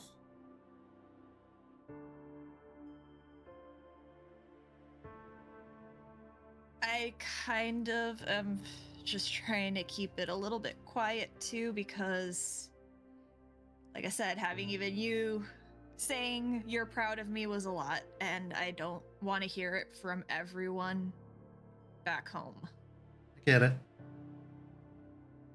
When you're ready. But you deserve to hear it. You really do. And trust me, I am very much a secret safe with me type of person, especially when it comes to this. But when you're ready, you should hear it from everyone. You're doing an incredible thing. And I'm glad at least one of your, he looks around for a moment, good friends, co-workers is here with you through this. I mean, that one was just genuine word. And she looks at Forged fondly. Forged is my friend. That's the word I would have used for him anyway. He's a good friend. This isn't easy, even for others that aren't part of it. And he looks over to Forged. That was really brave of you to say anything. You didn't have to, and you did, so I'm proud of you too. Forge tries to play it off a little bit, kind of leaning back in the chair. He'll just give a little shrug, like, I mean, ever since talking to the good old, he kind of looks around for a second, Wolverine guy, dude, kind of been on the whole train of not backing down and facing things head on, so. Good for you. Well, like I said, I should get home, but if you ever need anyone to talk to, I guess we're in the same club now. Another one. At least once a week. At least once a week, right? Yeah, at least once. He then gives a smile, albeit a little bit weak, to both of you before he lifts a hand in farewell and heads for the doors. Forge is gonna smile and nod back to him, give a little wave as he'll go over to Delphine's, hand over the keys, just toss them over and just say, Hey, can you start up the car real quick? Well, I gotta go use the bathroom. You can go ahead. She'll look at the keys and then nod. All right, I'll see you at the car. So as Delphine heads out to the car, what are you doing, Forge? Forge is going to go to the bathroom. The smile still on his face, waving to Delphine as he's walking over. As he gets in, he walks over to the sink. He puts his hands on either end of it and kind of looks up to the mirror. As there will be a smile on his face, but as he kind of stares at it more, his eyes just aren't in it as much, as he just feels this sense of this should be more. This should be a greater moment here, a sense of happiness, of connection, but it feels like hollow. Like it's not as impactful as it should ever since what happened at the amphitheater and his talk with Fenris. Things have just not felt exactly the same. And as he kind of sits there for a moment, he just takes a deep breath in, looks at himself, and just reminds himself that this is for Delphine and that he has to put at least some sort of face on and show that this is the good. As you're standing there looking in the mirror, the halogen light overhead starts to flicker. And in between flickers, you look in the mirror, and after a moment, you're not alone as the stall door behind you opens and a individual in a very oversized hoodie with the hood drawn all the way over their face and deep baggy pants steps out.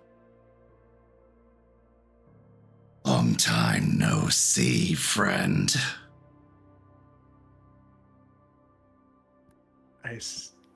Am I recognizing this voice as my friend from Ivor? Yes. Okay.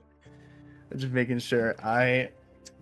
Forge almost hits the brick as he kind of turns around very suddenly, just going, "Oh fuck! Oh, Jesus fucking Christ, dude! What are you doing here, dude? What the fuck?" I thought I should find you. I learned something very, very useful that you would want to know.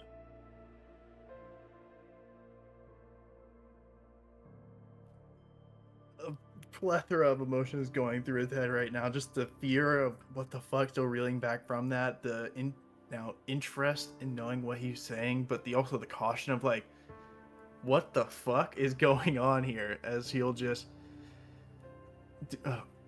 okay, man. Oh, dude, you chose a bad fucking time. But what'd you learn? What do you want? Some more chickens? I can get you some later, man. If that's your cut here, what you need.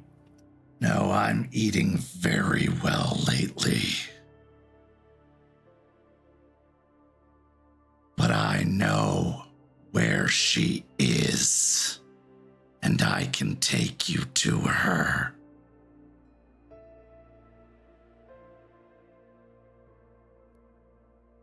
Forge just stops completely, frozen almost, as he'll lean in and say, "You can take me to her?" Yes.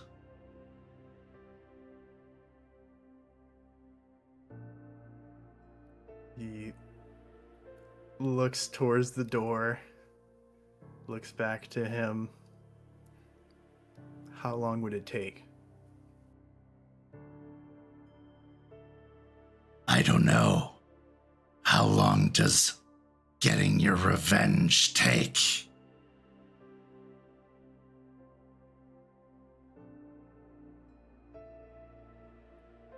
It's Forge. God, he contemplates it for a moment. Doesn't have Can to I- be now. But when you're ready,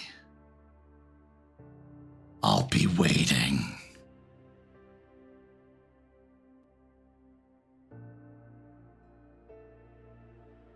Can I take anyone else with me? No.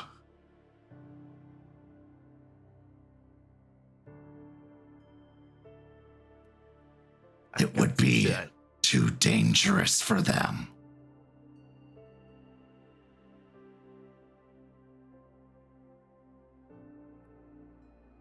Forge stares at this hooded figure. Yeah, imagine like he's kind of with leaning back on the he backed up into the sink. His hands are kind of on it, gripping it.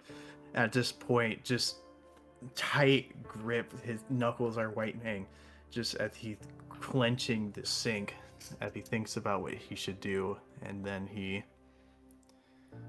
when I have some shit I need to handle first. But once that's done, I'll find you. Don't take too long. Besides, you don't want to lose another friend to her, do you?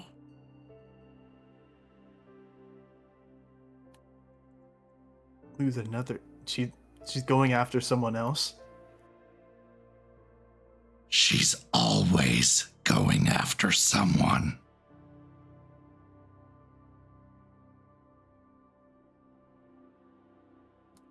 And for a moment, though, Forge suddenly kind of narrows his eyes at his friend, and he'll say, "Why are you doing this? Why are you helping me?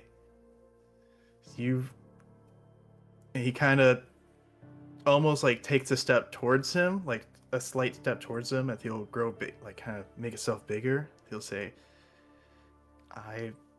You've been giving me some weird fucking vibe this whole time and doing all this weird shit, and now you have apparently a way for me to get to her? What do you want from this? What are you going to get from this?" Freedom. But you already helped me with that a long time ago.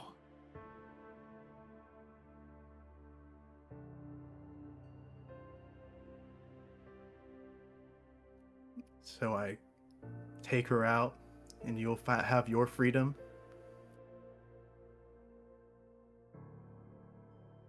Sure. Let's put it that way.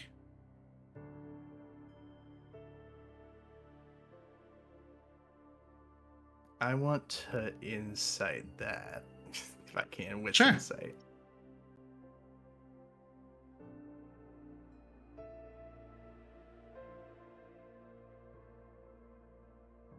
I learned my lesson from trust last time. Oh, shit. No. Well, 2 successes. As far as you can tell, he is telling the truth.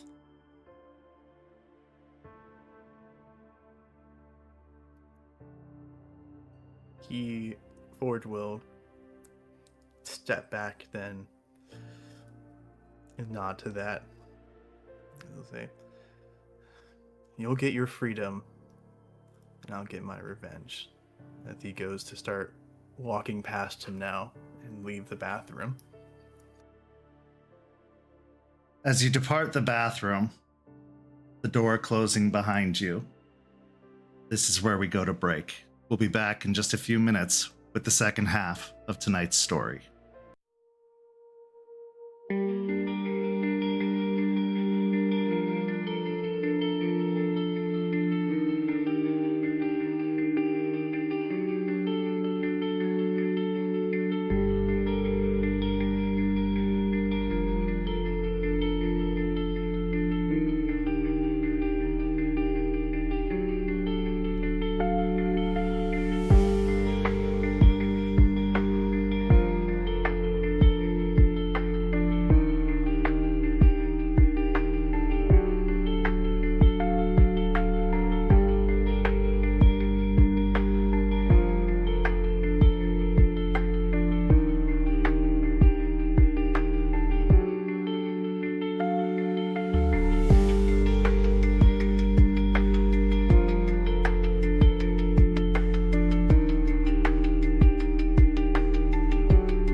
Welcome back. As we return from the break, we find ourselves at the cairn. It is late in the evening, although evening has come earlier these days, but it's around 11 o'clock at night. And Forged, you have found yourself going to the cairn with a very specific purpose: to speak with Eliza Ross, the Stargazer Rite Master, about some things that have been weighing heavily upon your mind. Why don't you tell us what are some of those things you wish to discuss with her?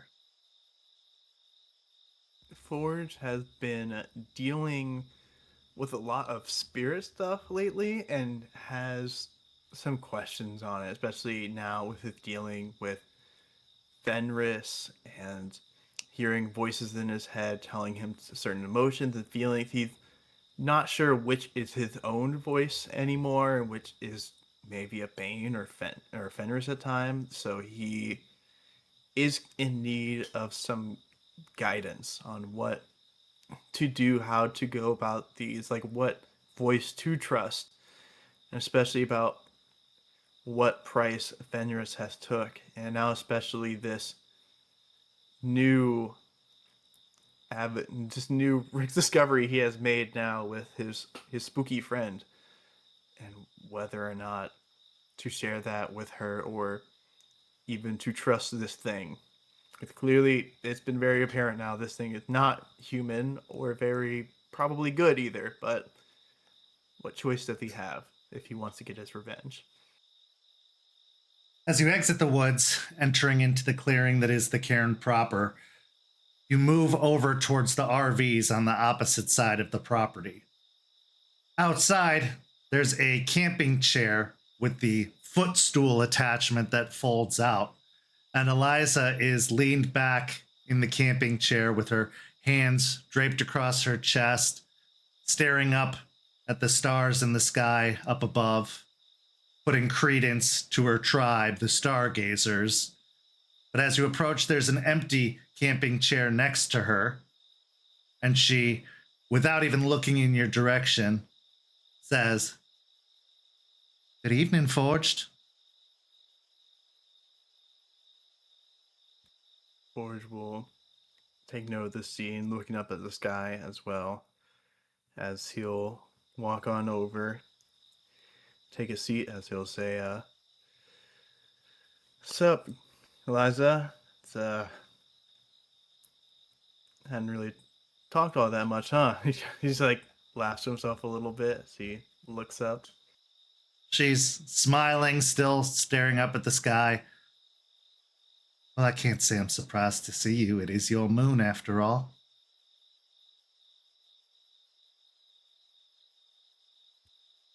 Looks to the full moon and give a nod. He'll say, "I weird that I sort of like I always felt like I had some kind of weird. I don't know. It's should one like feel this special, super deep connection with their moon sign? Like every time you see it, you should like do something or feel a certain emotion? Because I've never had that too much, or is that just like a Theur's thing?"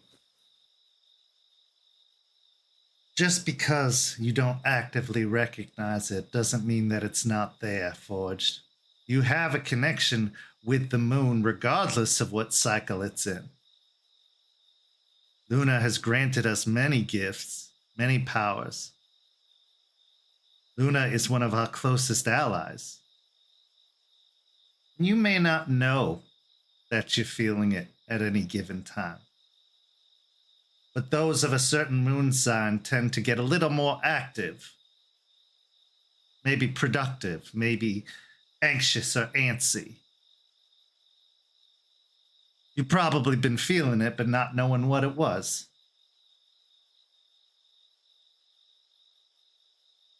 It makes sense, especially usually partying around or rolling around Ybor in the night or going to house parties in the middle of the night makes sense when I'm more active anyways. Well, you're here, aren't you? And I guess that's the fate talking or whatever that is. Kind of sits there fidgeting for a moment, kind of think of how to phrase his question. You know what I've always So- enjoyed about this time of night? Peace and quiet. Well, it's anything but quiet, but you just have to be listening to everything all around you. No, what I like most about this time of night, I feel like I can see more, see farther, realize the magnitude of our situation, but also realize just how small it is in the grand scheme of things. I look up at the sky, all those stars looking down on us. Think about the past, our ancestors, those that came before. But I also think of the science of it all. There are so many worlds out there, so many people out there. Life. While it, to some, might diminish our importance, to me, it just strengthens it.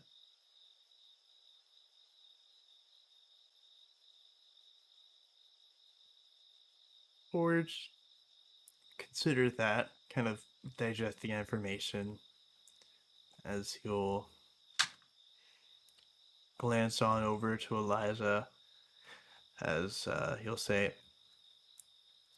I always found it tough to think about the whole, past deeds thing and other people shit when it feels like everything in our lives and stuff we gotta do is so big and crazy that, feels like you got no time to consider all the other stuff that happened, or like everyone else's shit is like must be 100 times smaller, or 100 times bigger.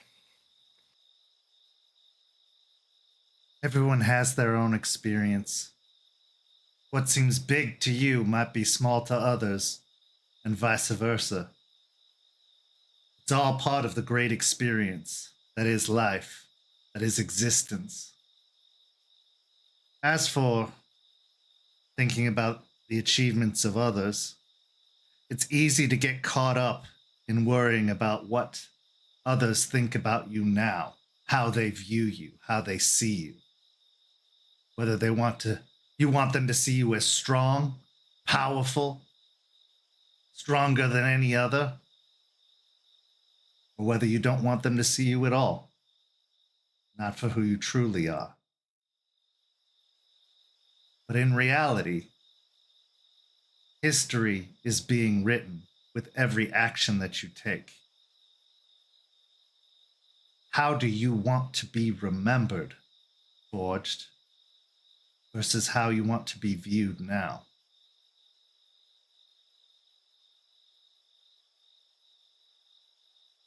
I feel like I've had multiple people ask me that, to be honest, but it's always, I feel like always tough to give an answer, because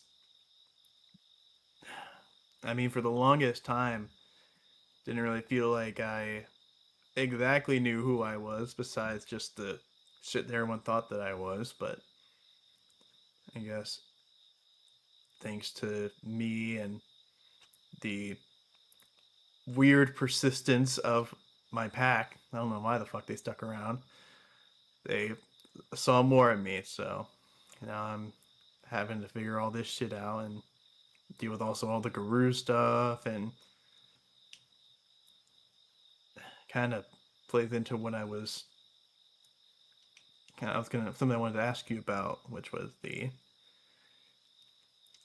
how do you know when the voice in your head is yours, because I don't know, sometimes I get like the voice in my head and the urges I feel, it's been getting more difficult lately to know if they're really mine or, someone else's. In a way, they're all yours, Forged. Now, could they be attributed to other things as well? Certainly. But the reason you're hearing them is because it's calling upon something within you. It's drawn to something you're already feeling, something you're already experiencing. Banes, on their own, are just like any other spirits. What makes them terrifying, what makes them something to be battled against, is what they are drawn to, what they call upon, what they accentuate within us.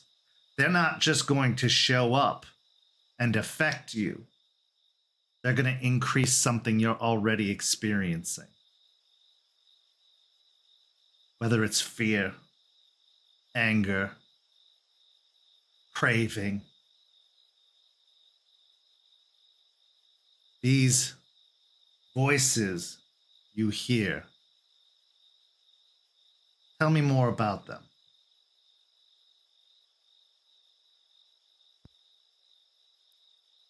Boris just kind of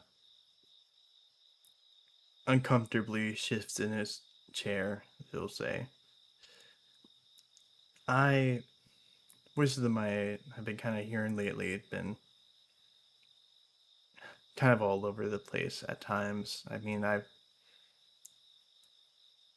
felt the thoughts of, I don't know if this is like the wolf or like just being Guru, but I know we're mad all the time, but I feel like sometimes I feel like overwhelming, like there's just being so pissed off at everything and just feeling the need to just get revenge for shit, I've feels like shit just keeps getting taken from me, or things around me keep getting broken or hurt and destroyed. I just want to do something about it, like I'm tired of just taking it all the time. It should be my turn to go back and swing myself and cause them to have something to cry about.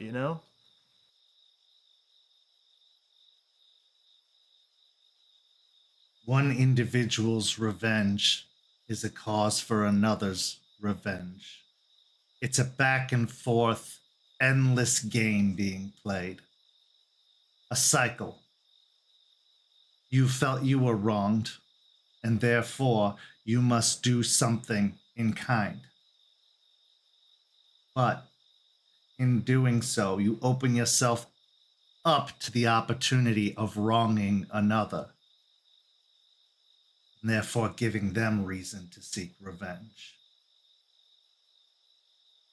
You asked me, how do I know which voices are truly mine? Because I know what I want. I know what's important to me.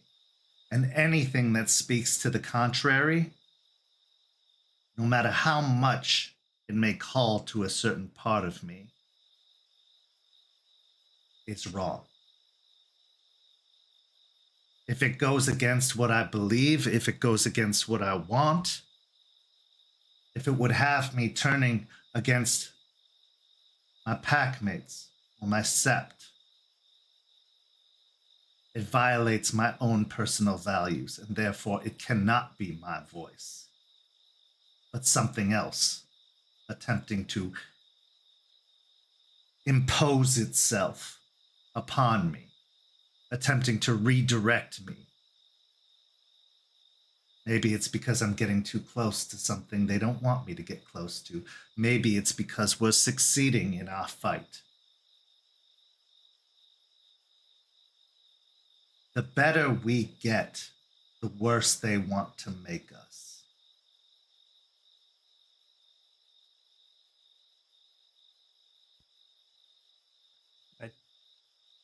it just feels like I. I'll be honest with you, Eliza. There's a lot of people I want to beat the fuck out of, and one of them is that blonde bitch from Pentex. I want I want to kill her. I want to destroy her. I want to take away everything that she has, everything that she cares about, and have her feel what it feels like to have everything ripped from you, then tear her to pieces.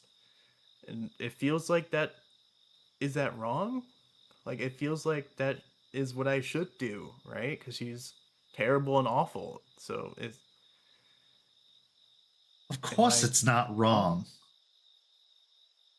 Vanessa is a very evil being, a creature of seduction and corruption, a being of the worm. But the question is,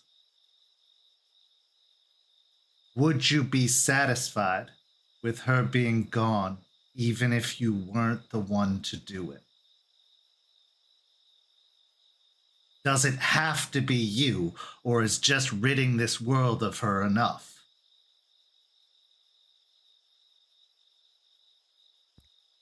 I want to do it. I want. She stared me in my eyes when she took away my friend. And I want to stare her in her eyes when I take away her fucking everything from her. Her mission, her company, all this bullshit. Is it a want or is it a need for you? Because to want something allows for a space of disappointment should you not get it. A need is something you can't go without.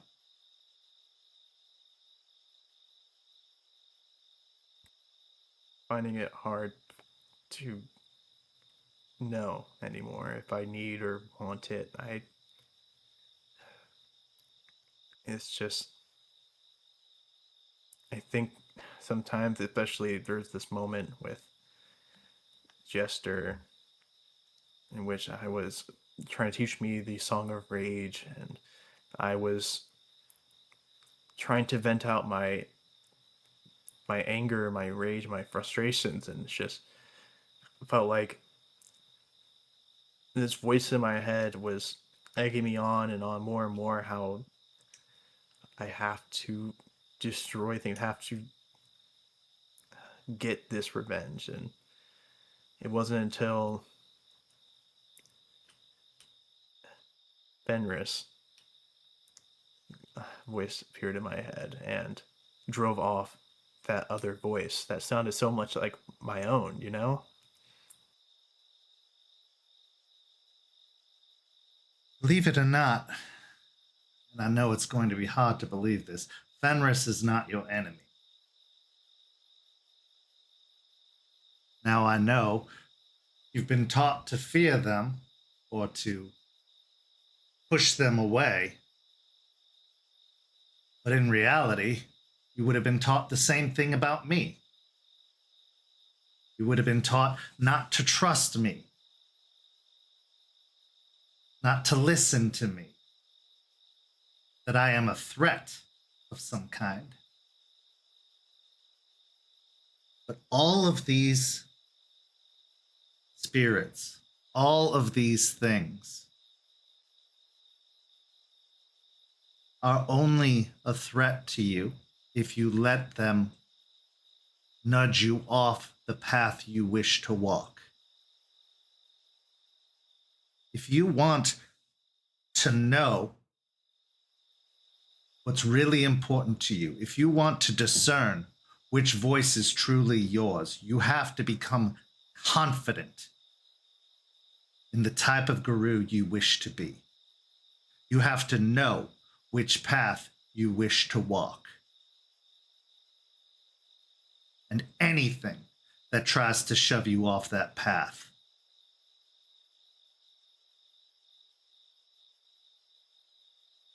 depending on the path, of course. I'm not expecting you to go shattering the veil and tearing the city apart. But the true path, the path of fighting for Gaia, for protecting this place, for ridding this world of the worm's corruption, for bringing things back into its proper balance. That is the path we're meant to walk. Of course, it gets more complicated as we are individuals with feelings and needs and desires.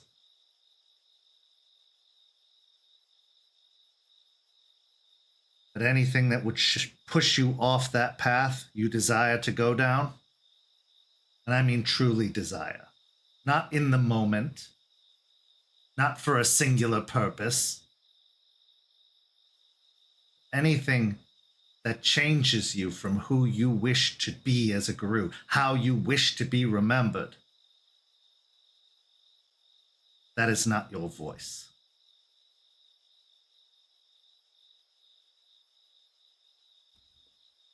Yeah,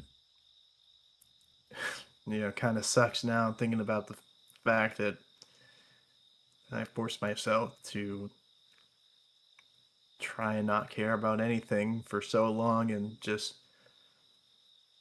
exist with no fucking purpose, that now that I actually have to have one, or want to have one, it's been kind of fucking hard. But it's been easier, at least, especially with my kid. Some things got cleared up, at least, of what kind of guru, what kind of man I want to be. Children have a way of doing that.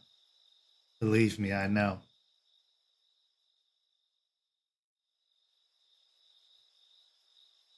Forged. I promise you, Vanessa will be dealt with. But what you have to decide, and this is a very important decision, so don't take it lightly. What's more important? That you do it or that it's done? Because if it's about you doing it, if it has to be you, then that means you might get in the way of your packmates. That means the overall mission isn't what's important. That means your path is a short one. Because what comes after that? What is beyond that? Will it be enough? Will it be satisfying enough? Or will it just create a hunger for more?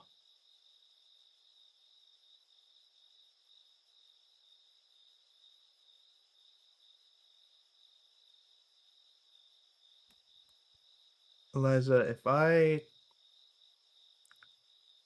told you something that was kind of fucked, would you keep it on the down low, kind of keep it secret, at least for now? Of course. You have my confidence, Forged. It's what I'm here to do.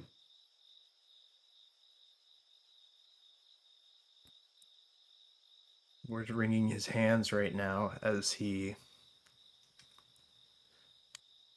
struggles to muster not the kind of courage to trust Eliza in this moment, as he'll eventually say,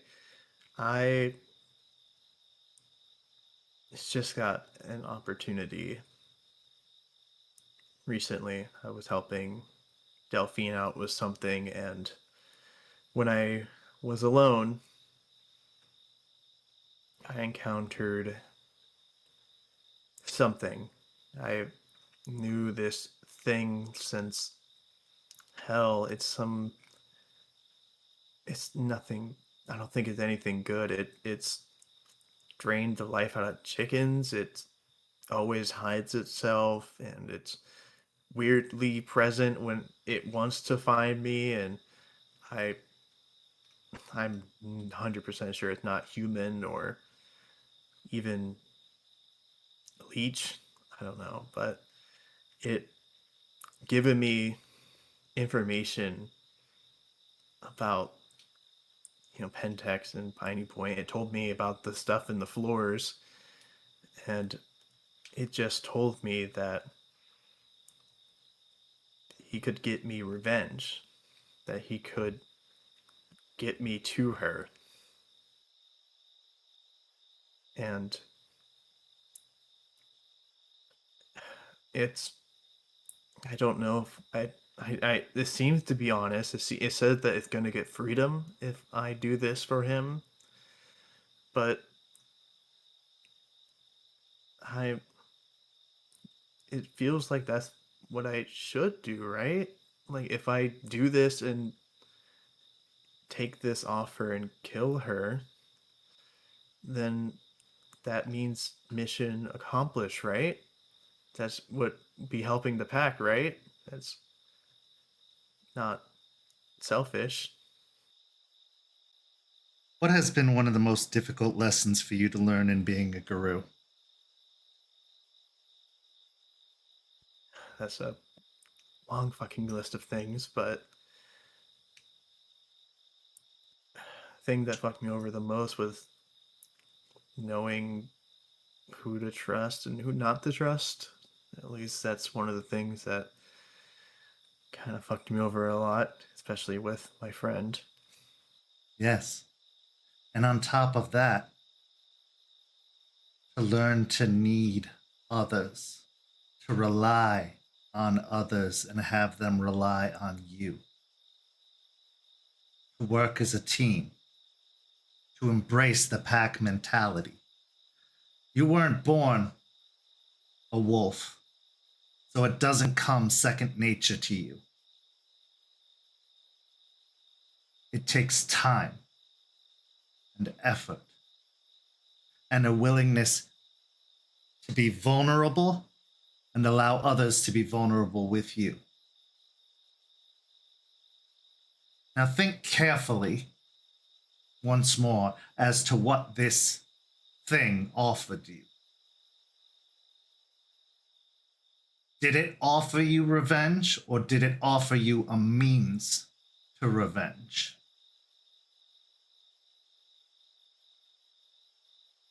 It said that I could get my revenge if I have to go with it alone. And it just feels, I don't know, it's like I have a chance to essentially take a shot at one of our biggest enemies, and I just, I don't know, the, the greatest I felt lately was during that mission we had with that other weird fungus vampire guy, and having everyone look at me and see me tear everything up and do great shit. And ever since then, it just felt like hollow. The only time I felt real, I guess, joy or sense of accomplishment has been in fighting and training. And ever since I talked with Fenris in that fight and had taken a deal from him, it just, if I take this, then I don't know. Probably not. I don't know if this makes any sense to you, but I just want that sense of accomplishment again. And if I could just kill her, I can get my revenge, and all you guys would be clapping and cheering my name as I come back with her head on a stick. From everything that you've learned about Piney Point, about the threat that we face, do you truly believe you could do it alone? With all of the guru you see around you, Guru that are older than you, stronger than you, wiser than you. If all it took was one of us to go there and solve the problem, don't you think we'd have done it already?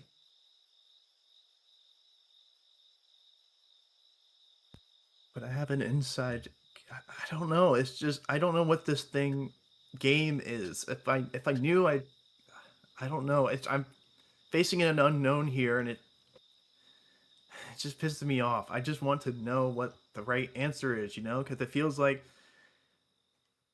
this thing gave me some pretty useful, I guess not useful or weird information about them before for nothing in return. And I fed this thing weird chickens and, did whatever the hell with it. So I just wish it was more clear of an answer, because it feels like the good answer here to say is like, don't take the path of revenge and do all that. But if she kills someone again that matters to me, to us, would it be my fault at that point that I didn't take the shot? Certainly not. No, if anything, it would just mean that we weren't ready or fast enough. This first piece of useful information it gave you, what did it lead to? Abomination in a floorboard that me and Charles had to burn alive. You think you could have done it by yourself? No, no, to be honest, that shit was fucking terrifying. I would have hauled my ass away from there. A true friend wouldn't send you into something that could mean your end.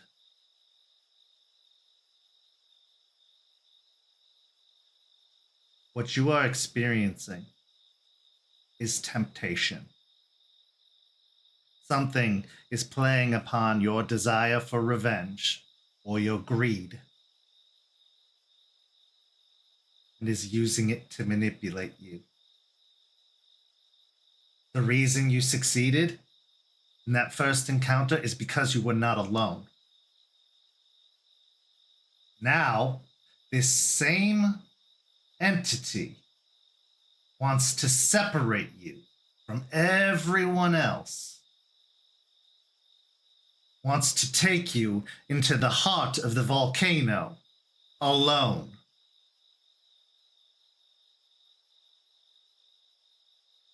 What about that is helping you? When you put it like that, it sounds such like a simple answer. And it probably is. Of course it's not simple. Don't be a dullard, Forged. It's not simple. It's complicated because it's something that you want. If it wasn't, you wouldn't be tempted. If it wasn't, you'd be able to think logically. But that's not how these spirits work. They are preying upon your desires. They are reaching out to what you want, to take you away from what you need.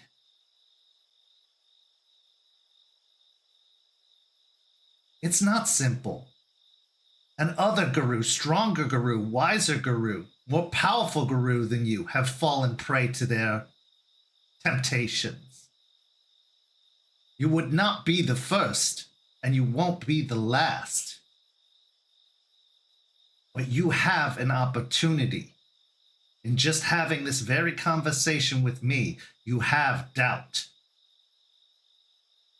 That doubt is your greatest friend right now. Because if it smells like a trap, if it looks like a trap, if it sounds like a trap,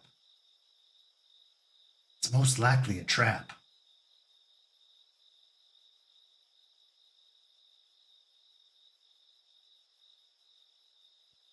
Forge currently leaning forward, nodding to this, looking around, not at the stars anymore, but more towards the darkness of the cairn, kind of almost reminding him in a way of this entity, his friend, quote unquote, as he contemplates Eliza's words, and he will say, I guess this is why the urge is the whole job in itself, huh? Spirits are kind of assholes and plays all sorts of tricks and make things all the more fucking complicating.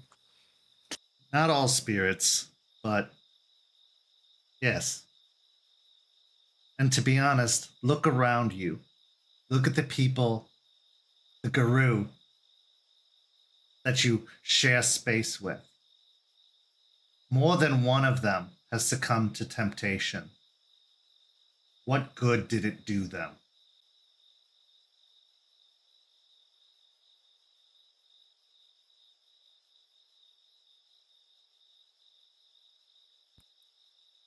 After a moment of silence, Forge will now fully look at Eliza and just say,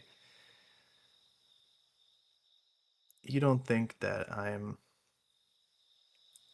doomed, am I? I know in the past, Delphine did some vision things and talked about weird spirals and wolves, and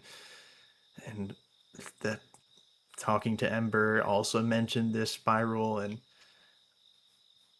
do you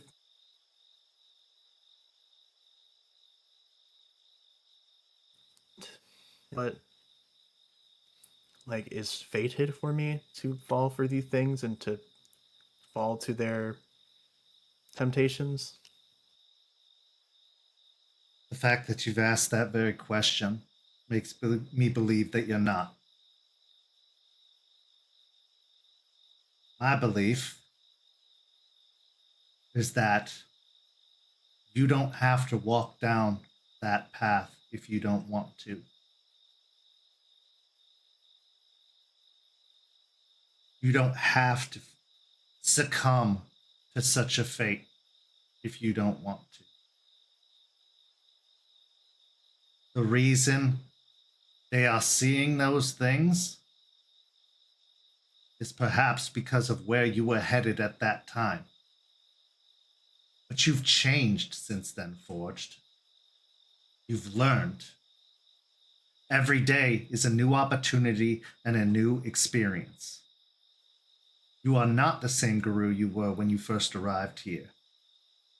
Therefore, your fate has changed also.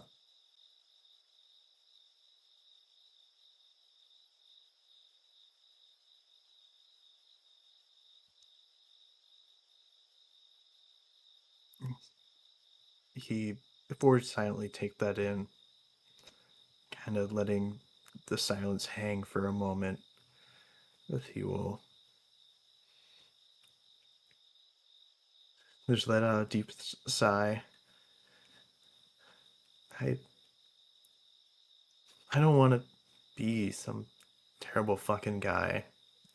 I just don't know what to do. I've learned that the new fucking dude here, fucking Larry, he's the one that fucked up Damien. And I just feel nothing but the urge to just want to knock his fucking teeth out for it. Because how am I supposed to go back to Damien and look him in the eyes? And now I have this weird fucking thing telling me to go to Vanessa and go on her one-on-one, maybe kill her. And now I have Fenris who stuck his fucking claw in me, and ever since then everything just feels worse. It's just,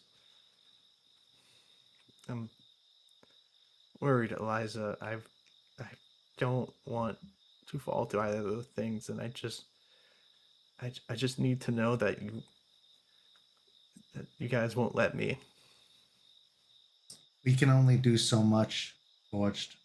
I assure you, the guru in this cairn want nothing but the best for you. But at the end of it all, no matter how much effort we put in, it comes down to you. It comes down to you making the decision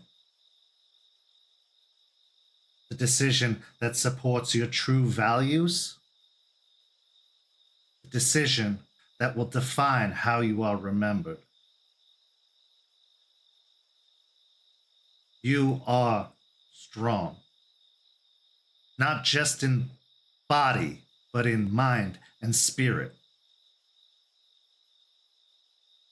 To think anything less is folly. Well, I'm sure you have been dubbed amongst your group and your group as a whole as Gaia's mistakes. Gaia doesn't make mistakes. She provides opportunities. This is your moment, your opportunity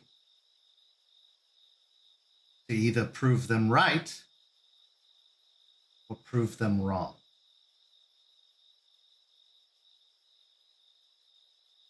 Of course, you feel anger towards Larry for injuring your friend. Of course, you feel tempted to go after Vanessa directly and alone.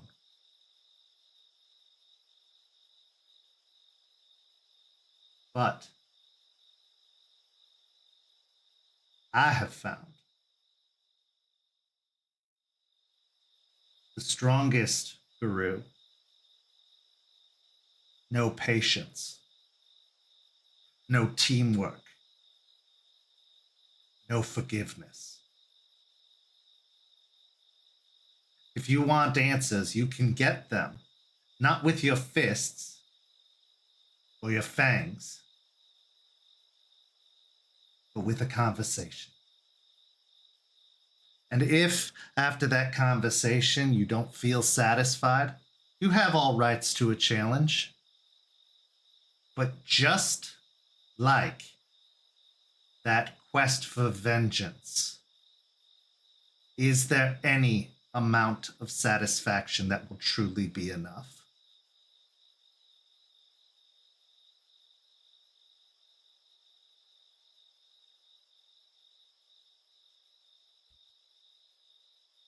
Borge now just leaning back, looking up at the sky, partially because he knows the tears won't come out if he looks up and keeps blinking, as he'll say,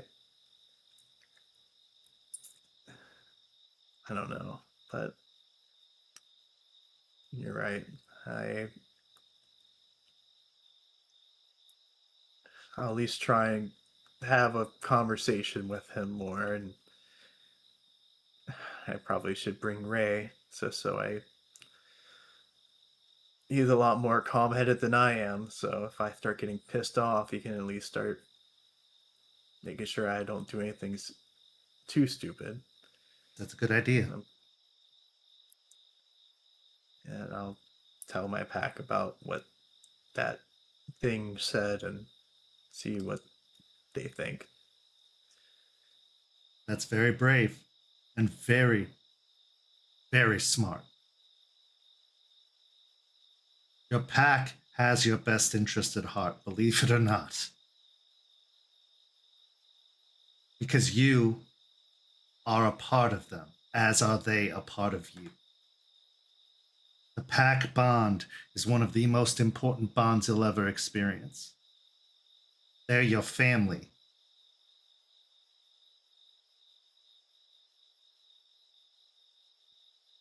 You know, like half a year ago, I would have said you're full of shit and that was a bunch of bullshit, but I can start seeing that now, even, you know, might like some more than others.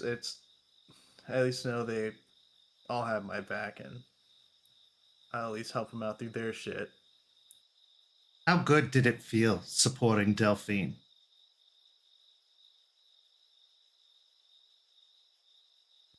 There was a faint smile on Forge's face that kind of fades at that ask as he'll say, it didn't feel as good as it should have. There were some parts that did feel nice and felt really fucking good, but I don't know. Have you ever had that moment when you are having a great time and then suddenly you just feel that hollow sense like everything is kind of wrong, that you aren't as much there as you thought you were, and you just realize that smile you're holding is kind of forced at this point? I lived that existence for 10 years, Forged. And worse. When I lost my son, when I lost my children, I lost myself. You said that Fenris took something from you. In reality, you just lost something. But, and I'm telling you this from the most certain experience ever, it doesn't have to be lost forever. You can get it back.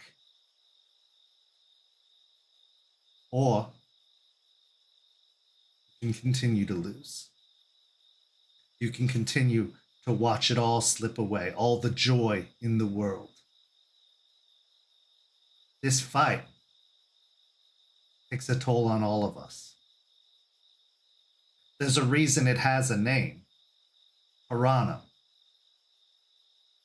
Because every guru is at risk of it. Every guru experiences it or touches upon it at some point. And whether this makes you look down upon me or not, the strong ones can withstand it, can push through it, can recover from it. But it doesn't make you any weaker for feeling that weight upon your soul, for feeling the heaviness in your shoulders. This war is a burden no one individual would be able to bear. And that is why we have pacts. That is why we have septs.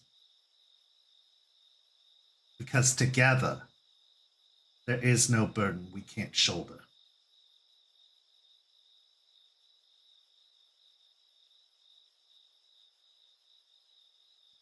It does help that that moment with Delphine was, I think, the best I felt ever since that fight. It was pretty fucking good. And I just don't want this to be forever. I just don't want this to be my fate, to just either be some screaming lunatic charging into every fucking fight and, dying at a year from now, or being depressed and deciding that the world has to die and killing everything. And it's just, I appreciate the guidance, Eliza. I guess that's why the years are known as guides too. You got a lot of wisdom. Yes. We can only guide those who are willing to listen and follow. From the sounds of it, you're almost there. That good feeling you got in helping Delphine, no amount of revenge will give you that feeling.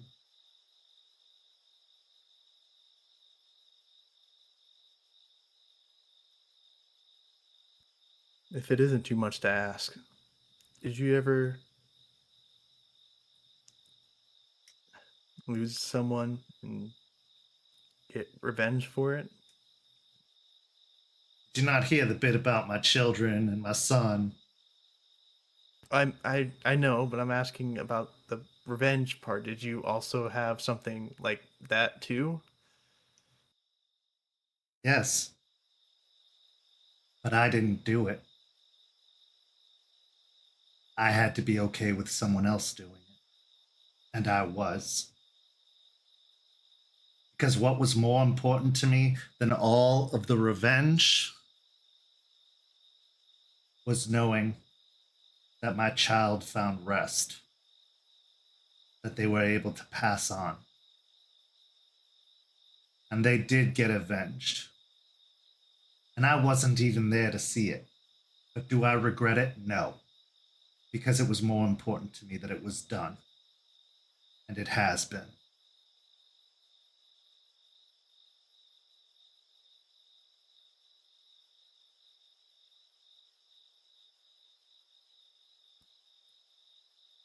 Kind of seemingly satisfies Forge as he stares up at the stars, seeing a bit more shine to them, a bit more of a beauty to them now after this conversation, and especially in the moon, as he'll just ask Eliza, "Do you mind if I sit here with you for a little while longer? I just never really took a good look at the sky like this in a while." I always enjoy the company. There's nothing more beautiful than sharing a moment like this with family. Because while it is beautiful alone, it is gorgeous together.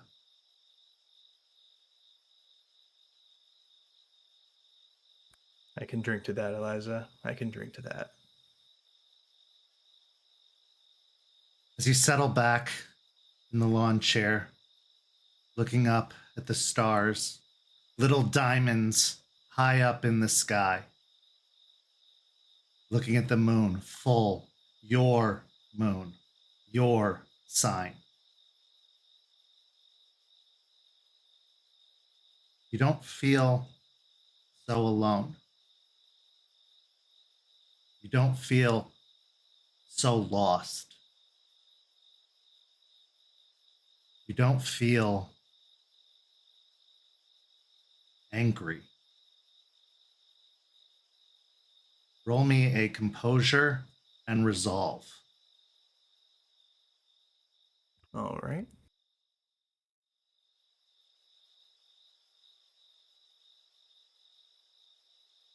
Oh, 4 successes, crit. As you breathe in this moment, as you appreciate it for what it truly is, as Eliza's words move through your mind,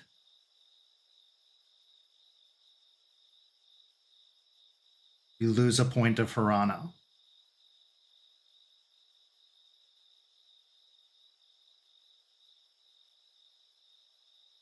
And with that, we move on to our final scene of the evening. Juniper, you have been tasked with a very important job by the Sept leadership. After the departure of Lucas, there was a project left unfinished.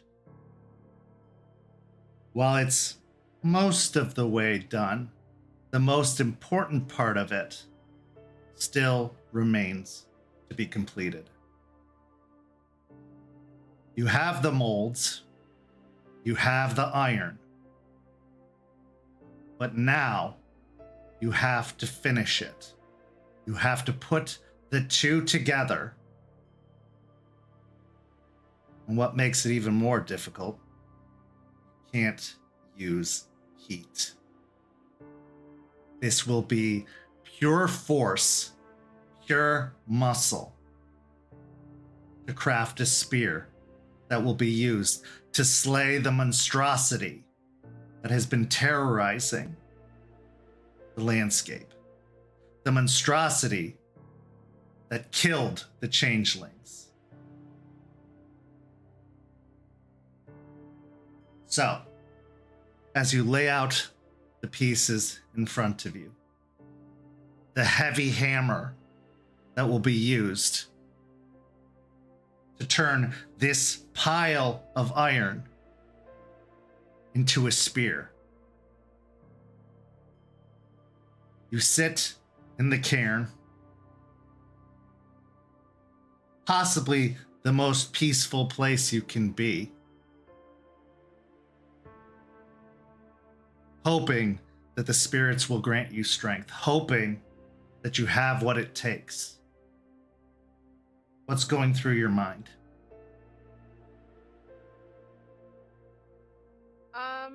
Well, honestly, there's a few emotions kind of fighting each other a little bit internally.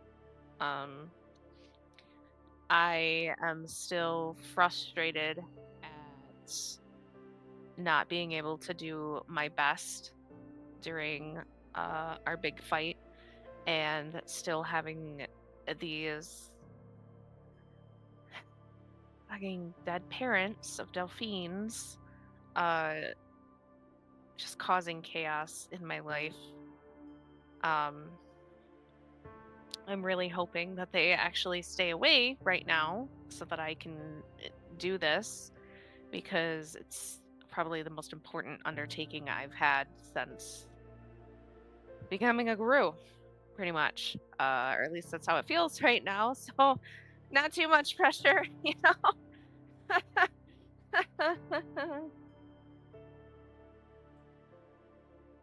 So as you curl your fingers around the hammer, placing the iron into the mold,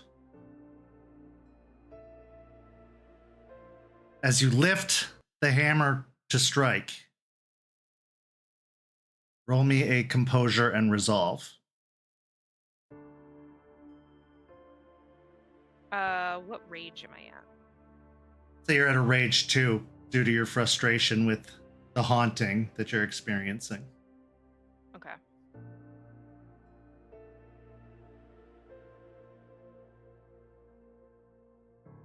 Three successes.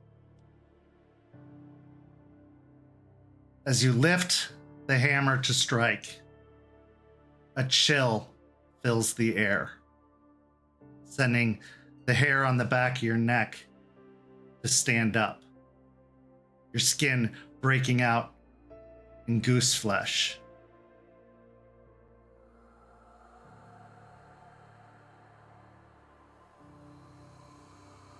Oh, look, darling. She's about to do something very, very important. Is she? We had important things to do too, once. It'd be a shame if they were taken away. Well, unlike you fuckers, I'm actually trying to save the planet instead of destroy it, so... You don't know what we were doing. You only think you know. Well, you know, all those letters to my house with your name on it, and the phone calls and the threats kind of give a pretty clear picture. And that justifies murder? Considering all of the people whose murders you're responsible for, yes. And what about the cannibalism? Nothing wrong with cannibalism. Plenty of tribes do it across the planet.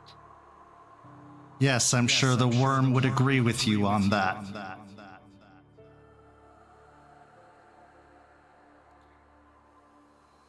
As long as everything's in balance, it's okay. Is it in balance?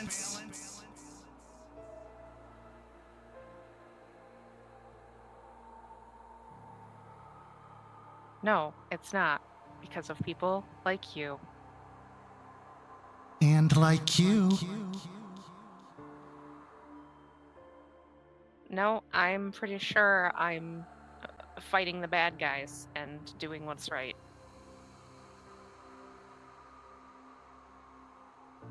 I'm sure that's what you tell yourself. Does that help you sleep at night?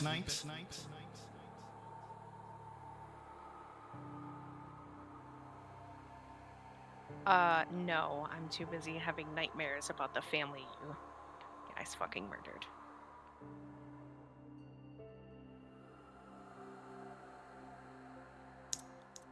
Then maybe it's what you deserve. Maybe we can help with that. Not interested. Why don't you go bother your daughter and try and convince her to kill us? As if you have a choice. You took us into you. You can deal with it.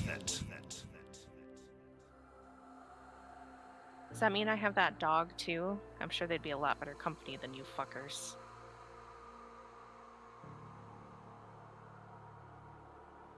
So confident. Well, don't let us stop you from this important task. Or maybe we should, to show everyone else what you truly are. Selfish. How am I selfish? I'm just like holding the hammer above this cold iron that I'm supposed to be shaping. I'm just like talking to myself.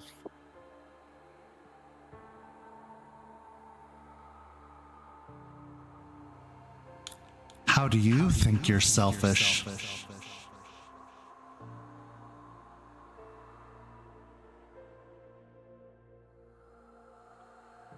I mean, I feel like I've been on a pretty good streak of being selfless lately. Oh, good. So that erases everything that came before. Well, unfortunately, I'm not a time traveler, so I can't fix anything from the past. Neither can you guys because you're both dead.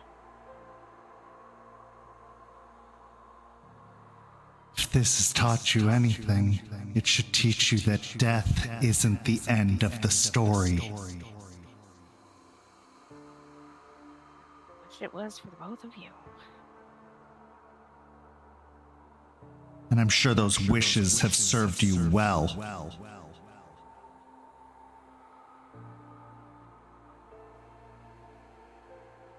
Well, it served me well enough that Delphine won't kill the both of us, and we're all still alive and kicking, so... For now.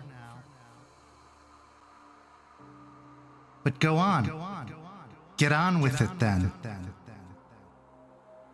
Take 2 points of superficial willpower damage, and you are at a -2 to all rolls. Strength and athletics for the first strike.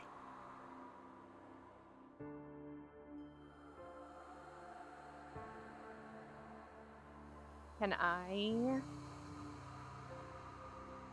switch into my Glabro form? Yes, go ahead and make the rage check. I passed. Okay, so as you grow into your demi-human form, the hammer feels lighter in your hand, but you can't help but still feel a weight pressing down upon you.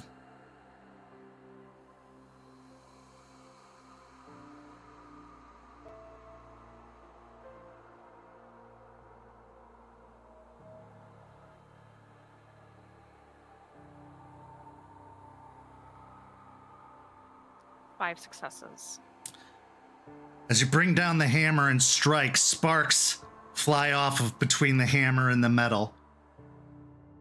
You feel it dent and crease as it's supposed to, as it starts to slowly fill into the mold with that strike. But as you strike, you feel a strong reverberation go up your arm and into your mind like a sudden piercing headache. Take another point of superficial willpower damage.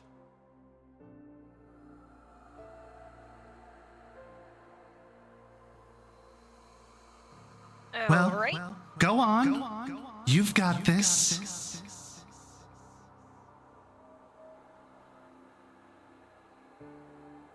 It would be a lot easier if you both would just go away. You don't get that right.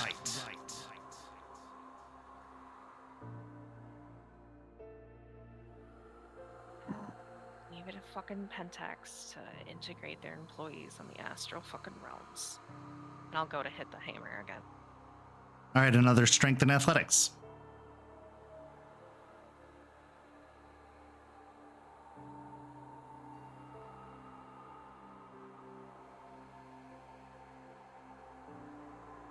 Four successes this time.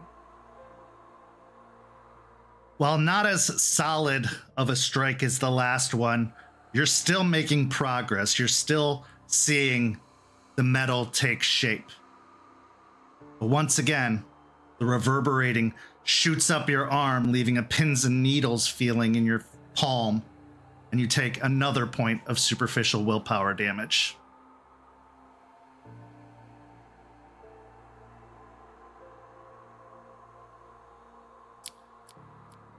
Are you guys messing with this? What are you doing?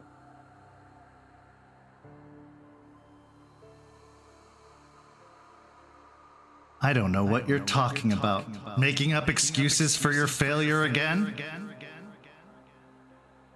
I'm not the one with the name forged from failures. No.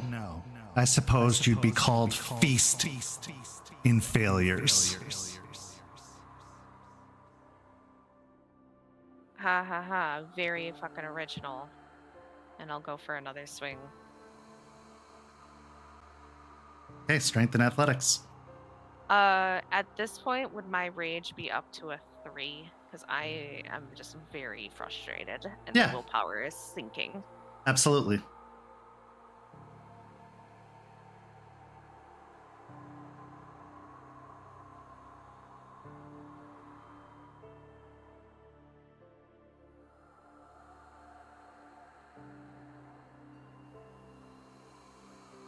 Three successes.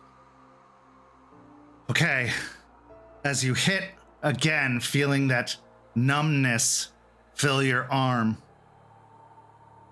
you find yourself hitting the mold more than the metal. And while it does dent slightly, you feel the progress is slowing. And if you don't pick up the pace, you're going to have to be at this for a while. If you don't get more successful strikes, it is going to take a long time to make this into anything of use.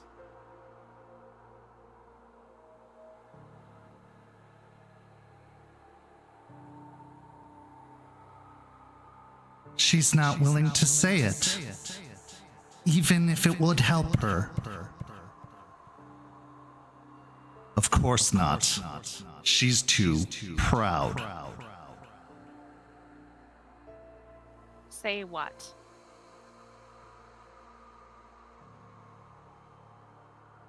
Why should we help you?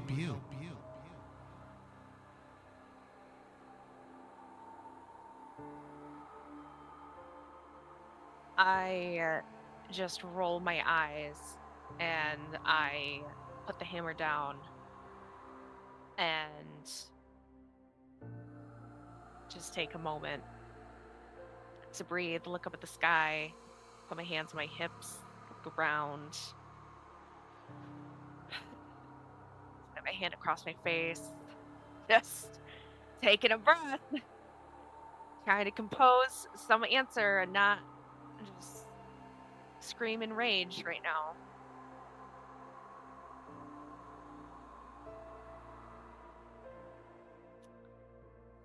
I mean, I don't know.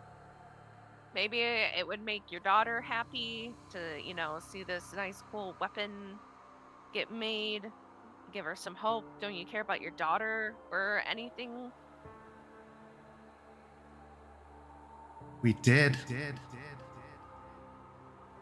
When we were alive.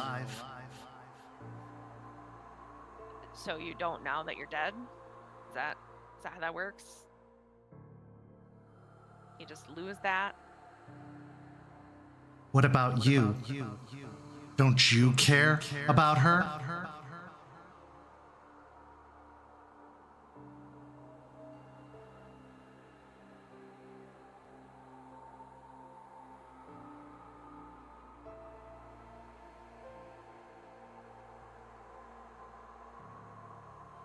I do not immediately answer.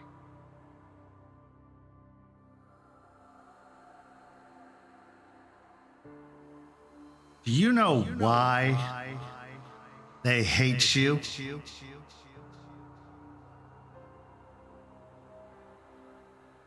Why, who hates me?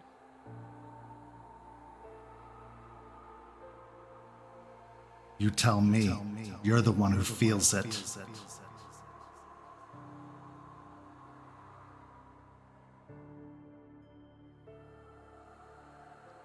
I don't feel like anybody hates me. Ignorant, too. How charming.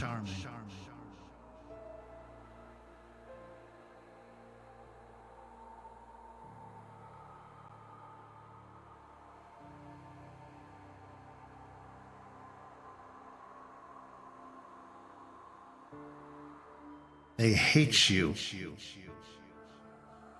because you're so easy to hate. You have no love left in your body. That's not true. Oh, There's love in there. for Definitely. one? Enough for one? How generous.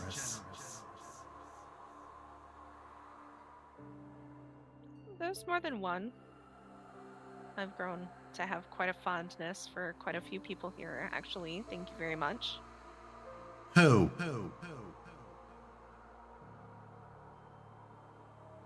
I feel like giving you that information is just going to be used against me further in the future.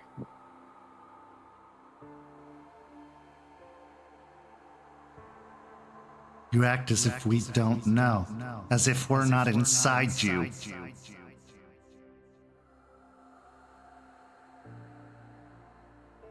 I mean, just because you're inside me, and I do like little air quotes into the air, it doesn't necessarily mean that you can see each and every single part of my existence and psyche.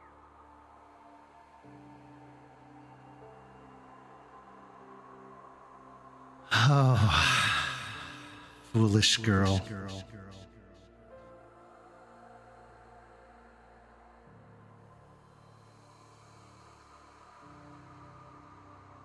I bet your family is glad to be away from you. Maybe they were done a favor.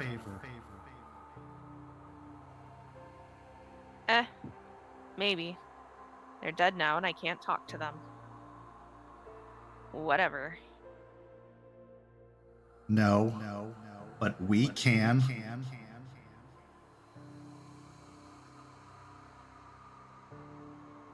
Yes. More people that just bully others and terrorize them and then get mopey when all of that karma comes back onto them. Oh, the Juniper Kameen story. We're learning that story very well.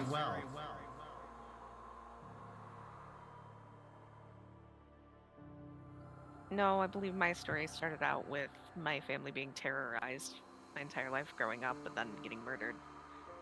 And then me going out and like my little revenge saga. And then maturing. And how does that feel? Are you full yet? I mean, I haven't eaten in a good while, so I think I've been pretty satiated. Sure you have. I'm sure if provided another opportunity, another chance, another meal, you'd turn it down.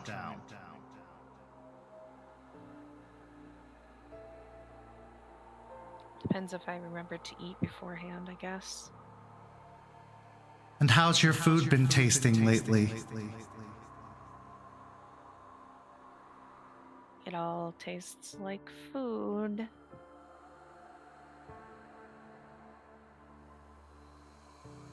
As usual, she lies to herself.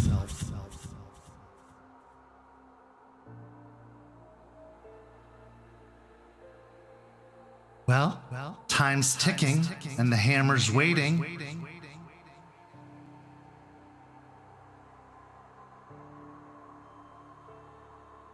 Oh, what is your point right now?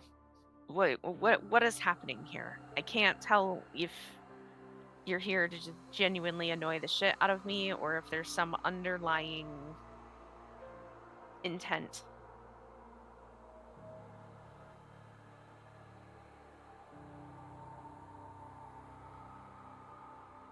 We're just the consequences of your actions. That's all. I know that word falls upon deaf ears. But you did this. You made this happen. You think we want to be here? You think we want to be with you? You think we want to be inside you? Hardly.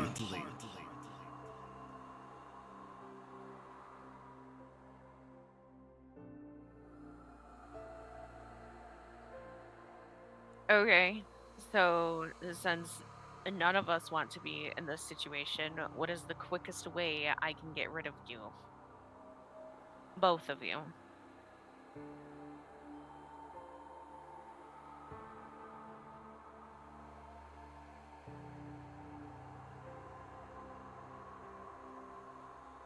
Do you feel sorry at all for becoming the thing that you hate most?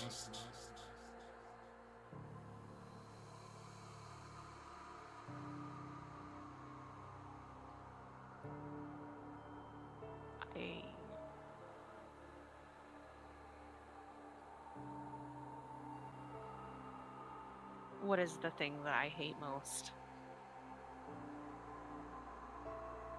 An orphan maker.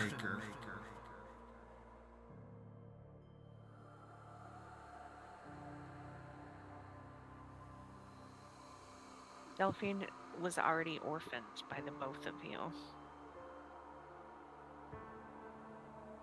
Not in her mind. Not in our hearts.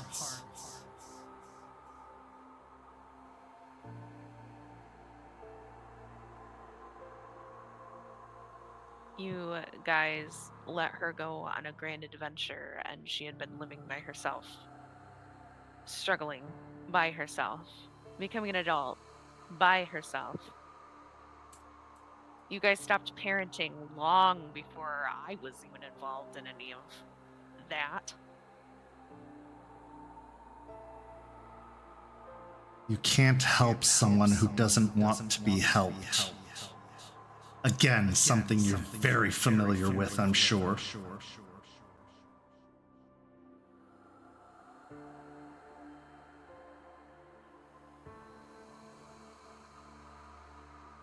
I mean, if that was some weird stab at me, I have been being vulnerable and getting help and working with this Cairn, but okay. Oh, good for you. I'm sure they'll award you a medal. I don't need a medal.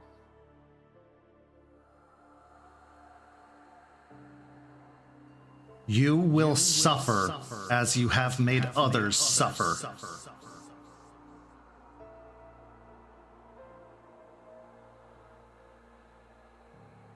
Okay. And I will pick up the hammer again and just accept that they're not going to go away. Okay, this time give me a strength and craft.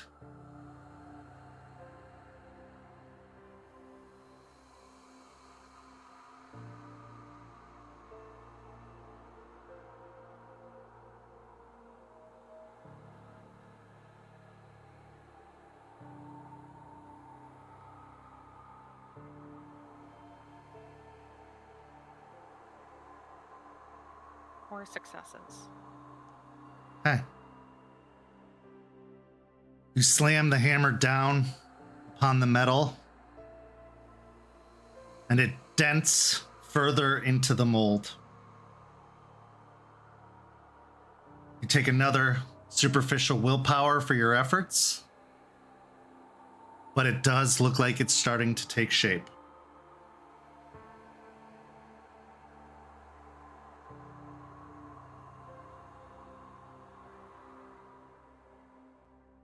She's a strong one, as strong in her arm as she is in her conviction. Misguided, both.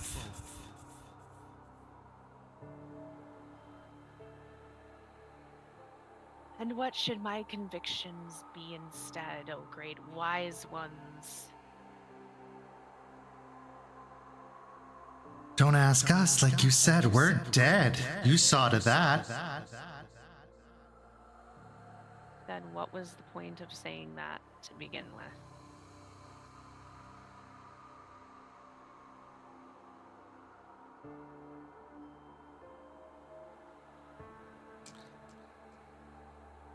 We only say what deep down, buried under all of the anger and guilt, frustration and failure, revenge and bloodlust, you know to be true.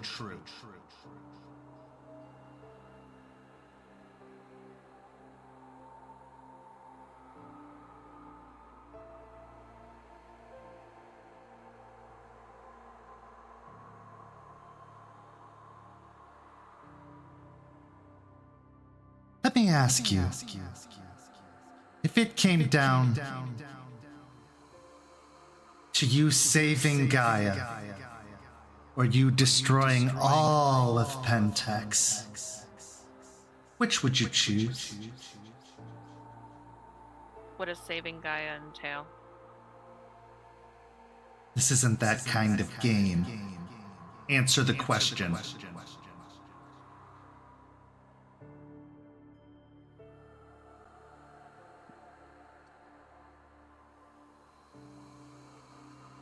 Well, presumably saving all of Gaia involves destroying Pentex, so I would probably save Gaia. You lie.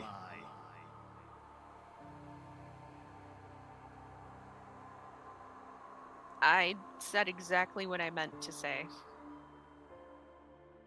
It's an awful big assumption, assuming that Pentex would be gone for Gaia to be saved. Well, that's why I asked what that would entail, but you didn't want to give me the answer, so... Should it matter? Your purpose, so they say, is to save Gaia. Nothing else comes above it. Nothing else matters, right? If your motivations for saving Gaia are destroying Pentex, then you're not saving Gaia.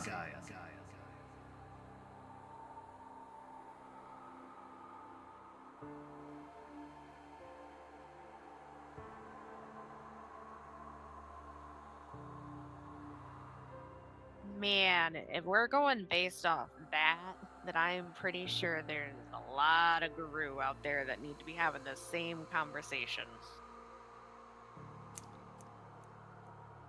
Oh, I'm sure there are. But they didn't eat us. See them.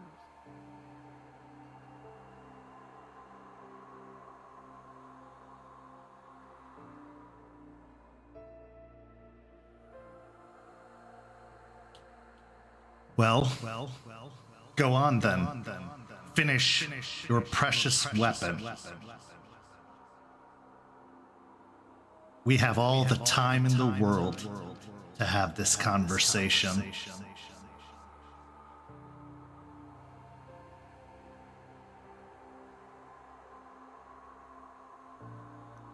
Guess it's a good thing that Guru don't live long, and I'll swing the hammer again. Okay, strength and craft.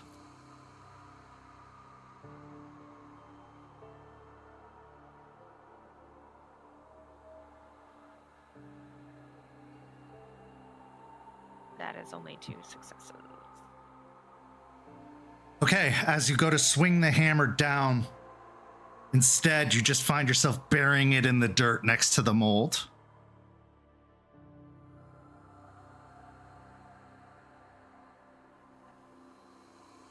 I just sigh and put the hammer back down and take a drink from the water bottle I have with me. As you drink from the water bottle, you just end up feeling like you're pouring sand into your mouth.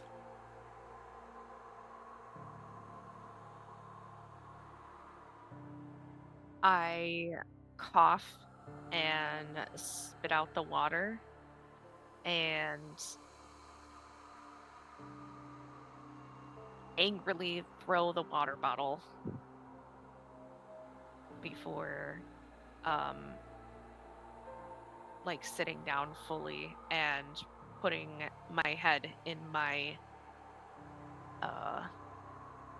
glabro hands, just hiding my head in them. You gonna get that, or are you gonna litter on your precious Gaia?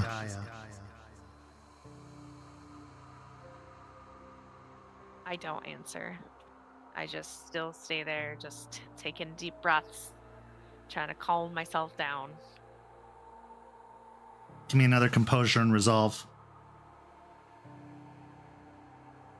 Don't forget the -2. Yep.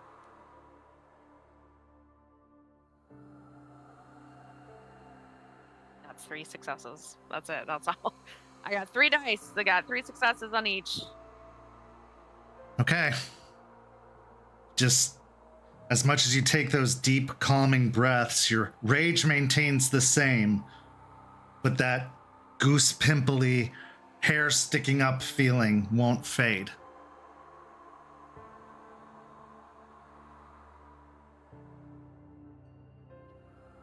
Just go away.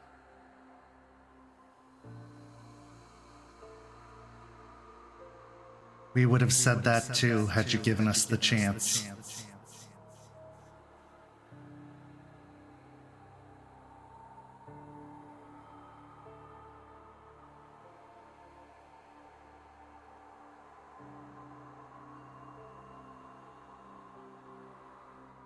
You didn't give my family a chance.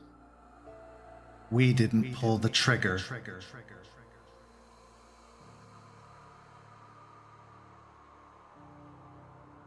Those men were talking about you guys. I heard them. And we have justifications too. Of killing a family in their home while they're sleeping in the middle of the night? Well, if you can justify murder and cannibalism, I don't see how we're much worse. I'm not just going around eating random citizens that aren't doing anything.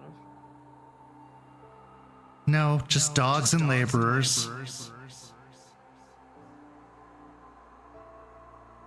He knew who he was working for.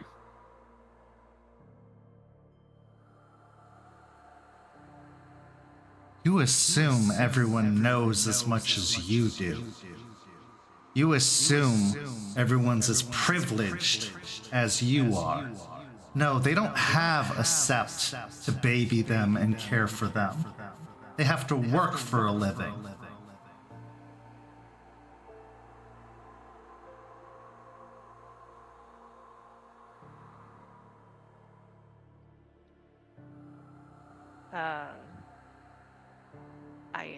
I work. I'm not being babied. I literally have a job.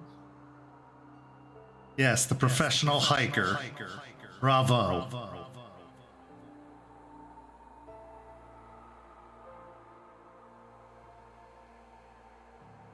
You know, getting outside and touching grass is actually a really nice thing. You guys should try it sometime.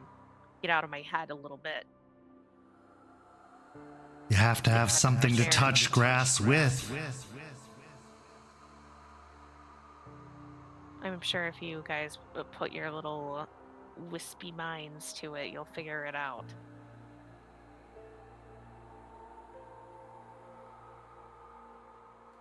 Maybe you're right. Maybe we should put our minds to it.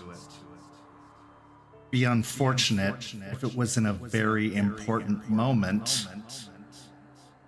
But you've inspired us, Juniper.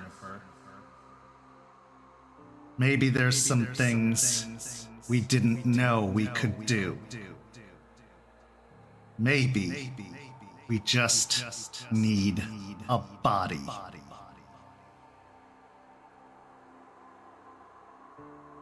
Oh, great. Roll a wits and resolve.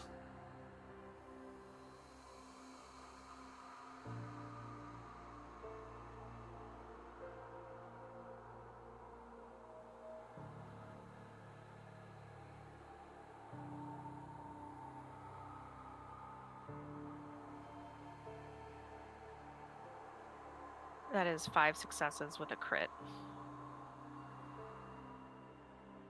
You feel your vision start to get hazy and start to darken, but as you take a deep breath, you feel it clear once more. Oh, she's a strong one today. We can get stronger too.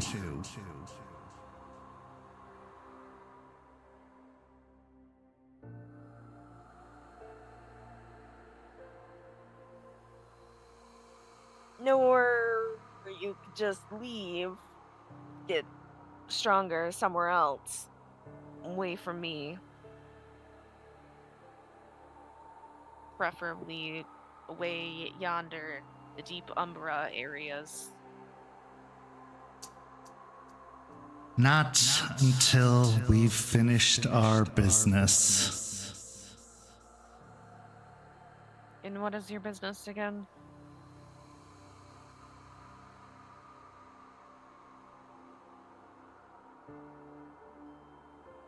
Reuniting our family and getting rid of the pestilence that separated us. Wasn't the one that separated you. You guys were separated to begin with. It's not my fault you couldn't fix the rift that had grown between you and your daughter. It's not my responsibility. Keep telling yourself that as we continue to melt your mind.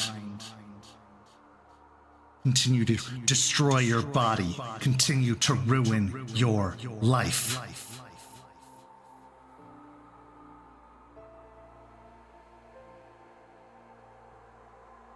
If it means I don't have to hear you for much longer, sure.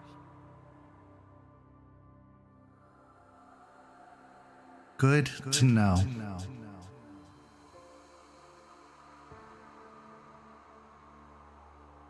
Maybe this will be easier than we thought.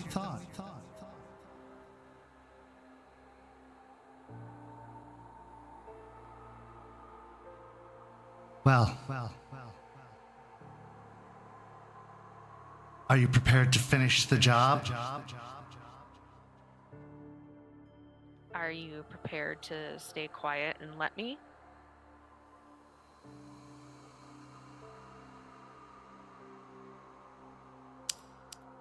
Why does it have to be mutually exclusive? Your mind is so strong. Your body is so strong. Why should we distract you?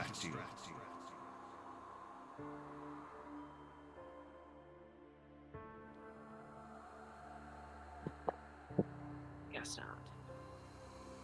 And I will pick up the hammer and just stare at it. And with the last, like, just bits of the whatever self-discipline I have left, I just start swinging. Give me another strength and craft.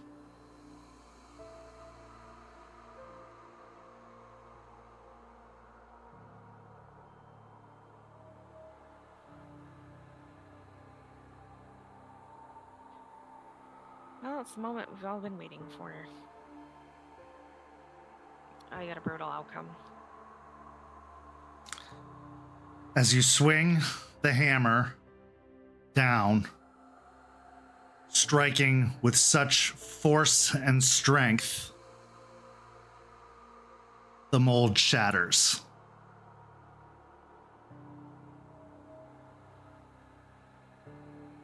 The spear isn't complete. It's some of the way there. But without the mold,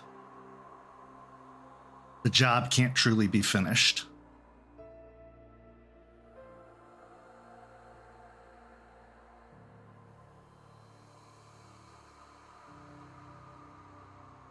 I think that's enough for today. See you tonight in your dreams.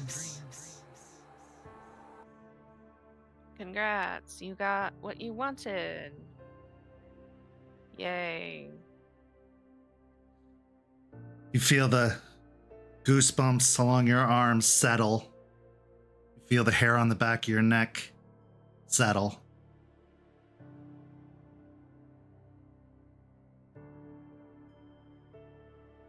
Everything becomes still and quiet.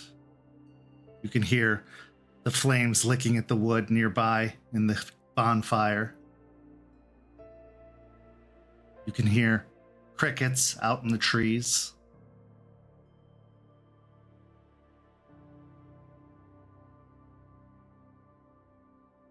What do you do?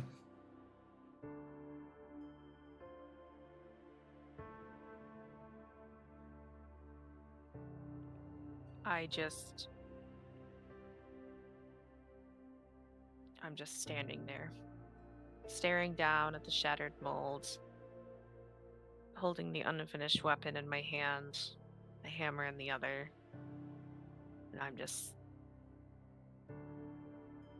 staring.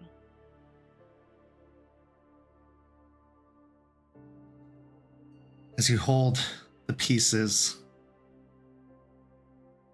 the hammer feels a little bit heavier.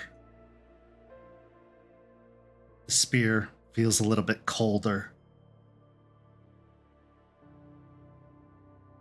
But your anger feels a little bit hotter. This is where our story comes to a close this evening, but not without one last scene. Our final scene takes us to the parking lot of Piney Point, where pallets are being wheeled out by employees, quote unquote, of the factory. The employees, instead of being large, overly muscled, covered in moss, grotesque looking creatures. As they align the pallets, one next to the other, prepared to be loaded, we see Vanessa standing nearby, overseeing the whole process, marking things off on a clipboard as she goes.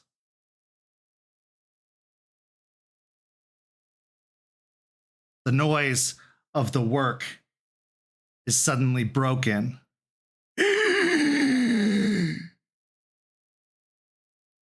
I have an update.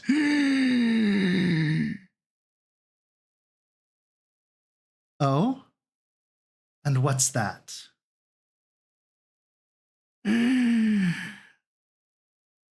I found your boyfriend.